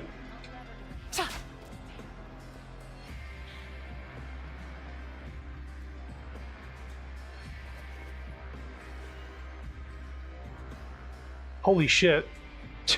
Oh, what, are they waiting for me to do a thing? There's a pretty lady staring at me. I gotta act like I'm doing something cool. Wow, they literally just go through every single animation other than the one I watched him do. Holy shit, what a waste of time. What a waste of time. You ruined it. You ruined it. Okay, hang on. Ooh. Oh, wrong button.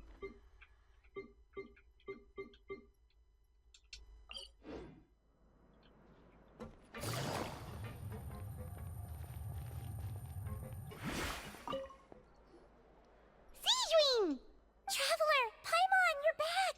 Are you still doing alright? Did either of you get hurt? Don't worry, we're both doing great. We're fine, but what about you guys? It was such a huge mess. How bad was it? A few people sustained superficial injuries, but that's about the extent of the damage. Monsieur Nervulette paid us a visit.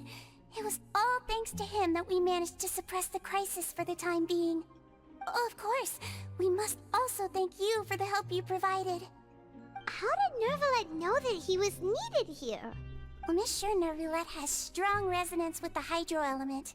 When the water level rises, he can feel the waves produced. I ran into the bombshell bros while bandaging the injuries of the wounded. They were mumbling the whole time about how you just ran down without a word. I'm so relieved to see that you're both alright. If you're not too pressed for time, please stay with us a few more days. Why? Just let me know if you get a craving for any particular dish, so I can have Mr. Walsey get your meals prepared. Oh, and please feel free to visit the infirmary for a break at any time. I'd like to take the opportunity to spend some more time observing your facial muscles as well. Your happy smiles are quite contagious, you know. They're so memorable, and I've missed them immensely while you were Huh. gone. That almost makes me forget the weird thing about you saying that you wanted to watch my face muscles. If you can find the time, please stay at the fortress for just a while longer. Hey, can I have a meal? Greetings, what can I do for you? One welfare meal, please. Negative. Fuck you. Ah. Grab yourself a welfare meal. Yeah, I only have 30 to spend from that one treasure chest from exploring a little bit. Wow, Fanta? I would have used all my fucking tickets on 6 Fanta, bro. Just get it all, man. I want to get the recipe for barbecue ribs and the coffee thing. But I don't have enough. Damn. Damn. Oh, it's up.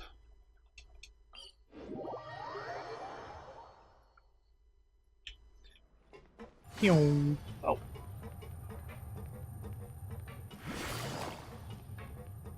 This is much faster than the way I did it before, which is running all the way around.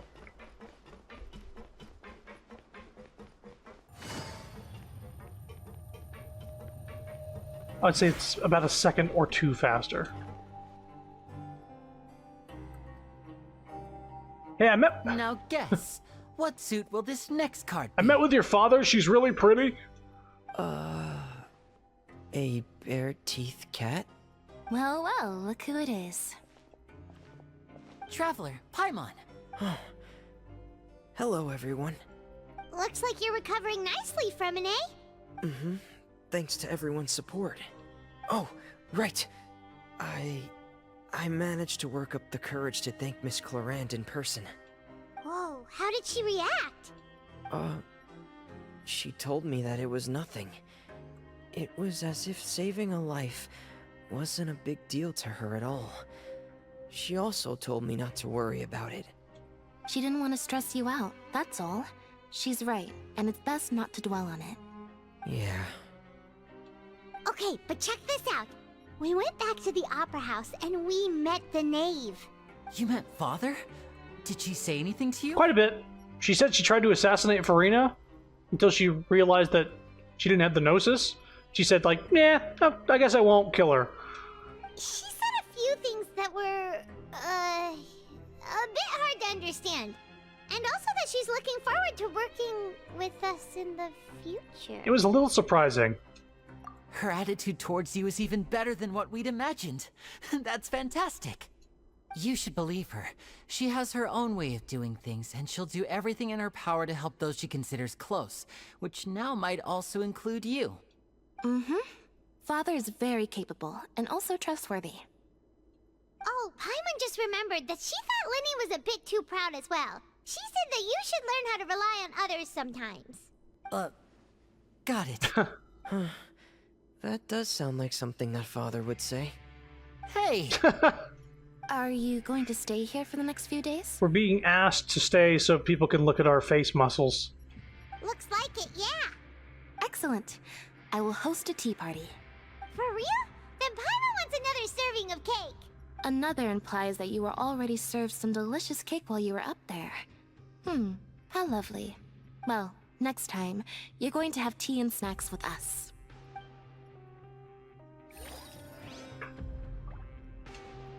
We should start preparing that tea party. Oh, that's a great idea. I'm all for it. I'll help you set it up.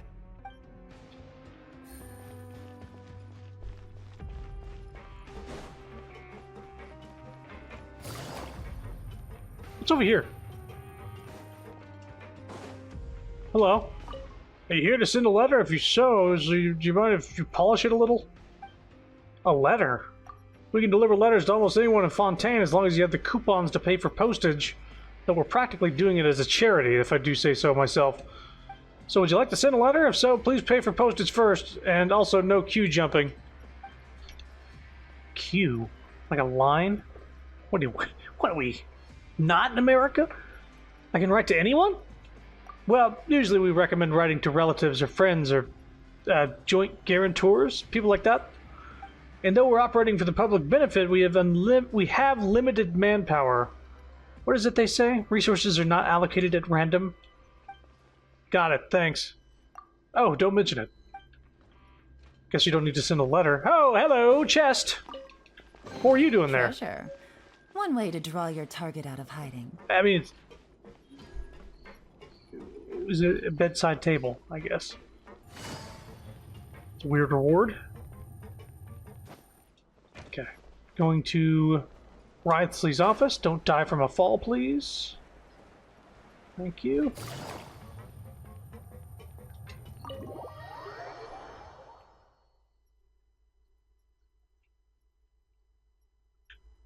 Then we're going down. But first I'm going up.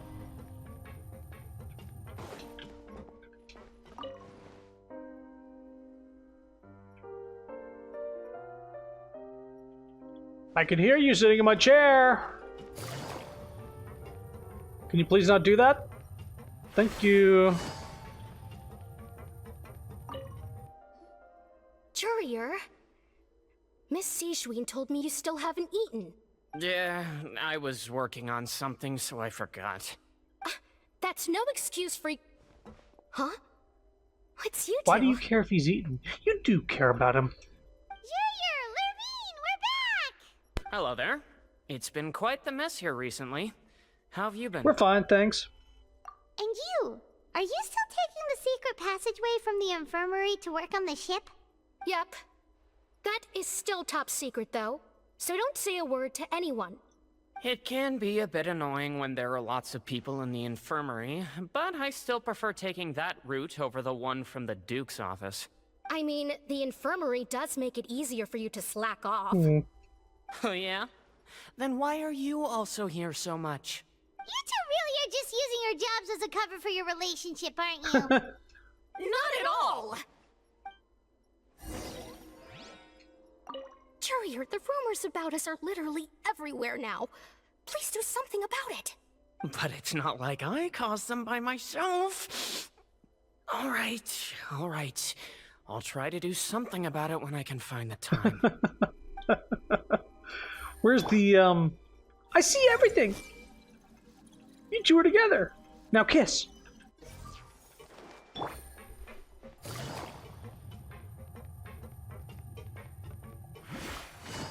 Everybody hold hands. Oh, you're already sitting in the chair. Yeah.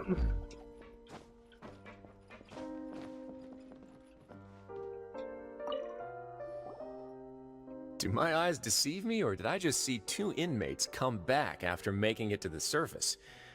Some strange winds blowing of late. We wanted to see how the fortress is doing. Is everything still alright? We're fine, for the most part. Neuvillette came down and took care of the worst of it. If that's the case, why don't you just ask him to stay here? Oh, yeah, what a brilliant plan. Let's go convince the Eudex himself to exchange the Courts of Fontaine for a puddle of water in the middle of nowhere. I don't think that's going to work. He came here in a hurry and left without even stopping for a cup of tea. He did remember to take Miss Sijween's gift with him, though. He sure sounds super busy. Miss Cloran has left as well. She also took her gift from Miss Sijween. Were the gifts milkshakes? Neuvillette got the milkshake. Clorand received lipstick instead. Uh-huh. Those aren't even remotely alike. She probably could have used another button, you know what I'm saying? Well, it's Neuvillette's own fault for making Sijween worried about his health by working so much. But besides that, our head nurse is still pretty fond of picking out beauty products for the ladies. Oh, and I have some gifts here for you as well. Are these from Sijween too? Nope, they're from yours truly. You've already wrapped up your work at the fortress, so you can return to the surface at any time. You haven't yet served your full prison term, however, so you may continue to use your cell until your term is up. For real? Then we could stay here for a really long time? Is food still covered? You may access the cafeteria for free. Just remember to come complete your paperwork once it's time for your release. We had 45 days, right? I think we served out like half of that sentence already.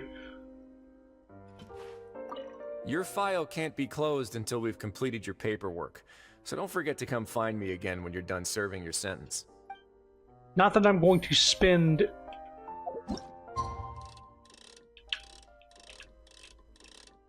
Yeah, there's no... You can't... There's... Nah. Not doing that. 45 days, huh?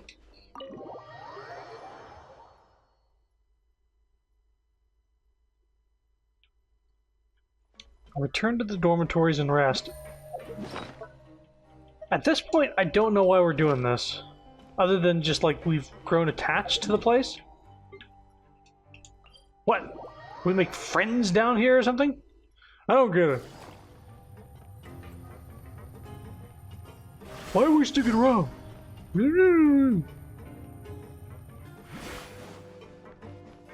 It's the closest thing we have to a home. Prison.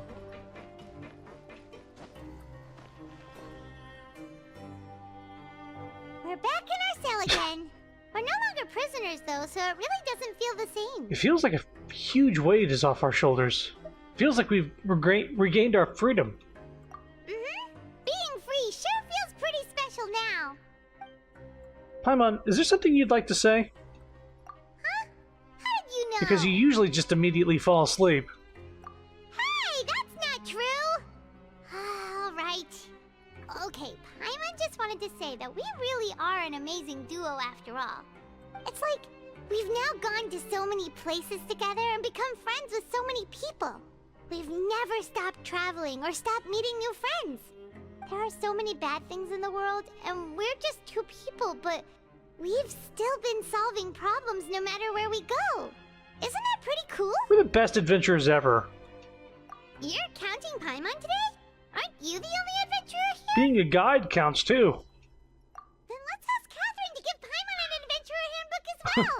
Paimon will also be an adventurer from today forward. Paimon becomes the first 6-star in the game. Just our thoughts making Paimon giddy. Paimon's gonna crash, so you sleep soon too. More likely the first 3-star. The last time we fell asleep here, we woke up to a whole mess outside our cell. The primordial seawater nearly rose up. That was so scary. We should be safe now, right? We'll be fine, so don't worry, Paimon. Alright then, good night to you, Traveler. Good night to you, Paimon.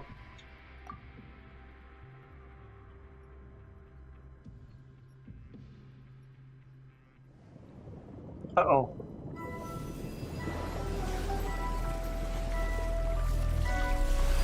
Dreaming of child. Uh-oh.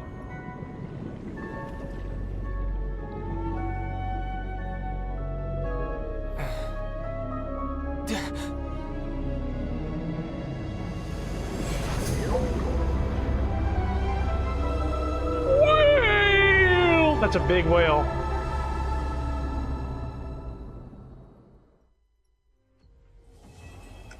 Act 4 complete.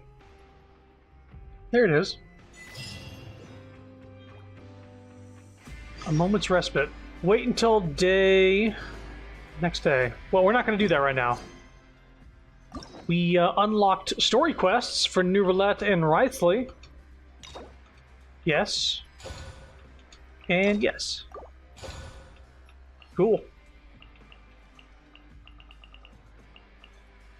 We're not going to do those right now, obviously, but I'm going to use the keys.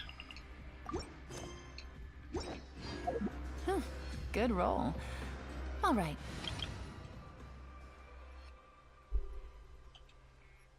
Anytime you want to... There we go.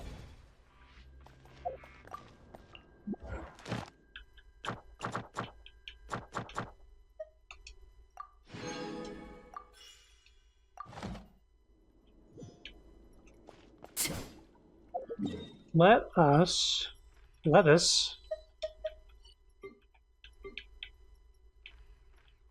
go here.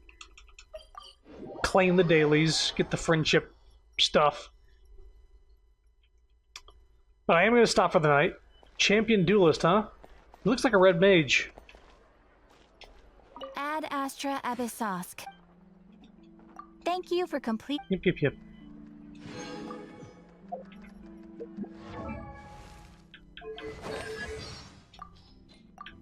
we unlocked a character story.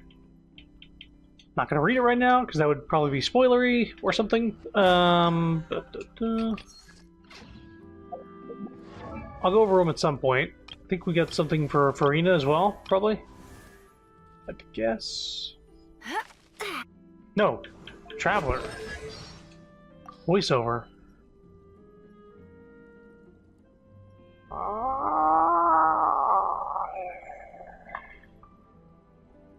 Lots and lots and lots of voice lines to go through at some point.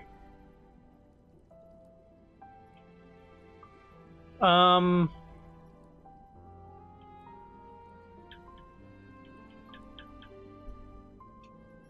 apparently, some detectives in Fontaine manage to solve cases without ever setting foot outside their homes. They call them armchair detectives. That's what they call working from home, right? Sounds pretty cushy. Still, how do they figure out the truth if they never even go to the crime scene? Oh, Paimon knows! They must be using divination. You're thinking of fortune tellers, Paimon, not detectives. Oh, yeah. In any case, surely the evidence isn't just dropping itself off at the detective's doorstep. You mean... Oh, the detective must have people collecting information for them! Perhaps. Or maybe they post commissions at the Adventurers Guild? Huh? But that would mean the detective gets all the credit for our hard work. Oh, bet they make a tiny sum of more off it, too. Paimon won't stand for that! Let's go have a little talk with Detective Armchair right now! Wow. Are they having fun at Armchair Critics? This is the reason that it's got an exclamation point, I think.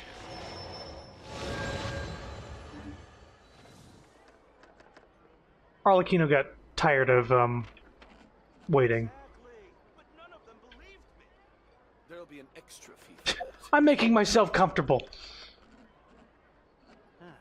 But yeah. Commissioned? Why is it still showing Sumeru? Fontaine. Oh, the commission quest region has been changed to Fontaine. Sure. I mean, I don't care. Yeah. Yeah. Yeah. Sweet.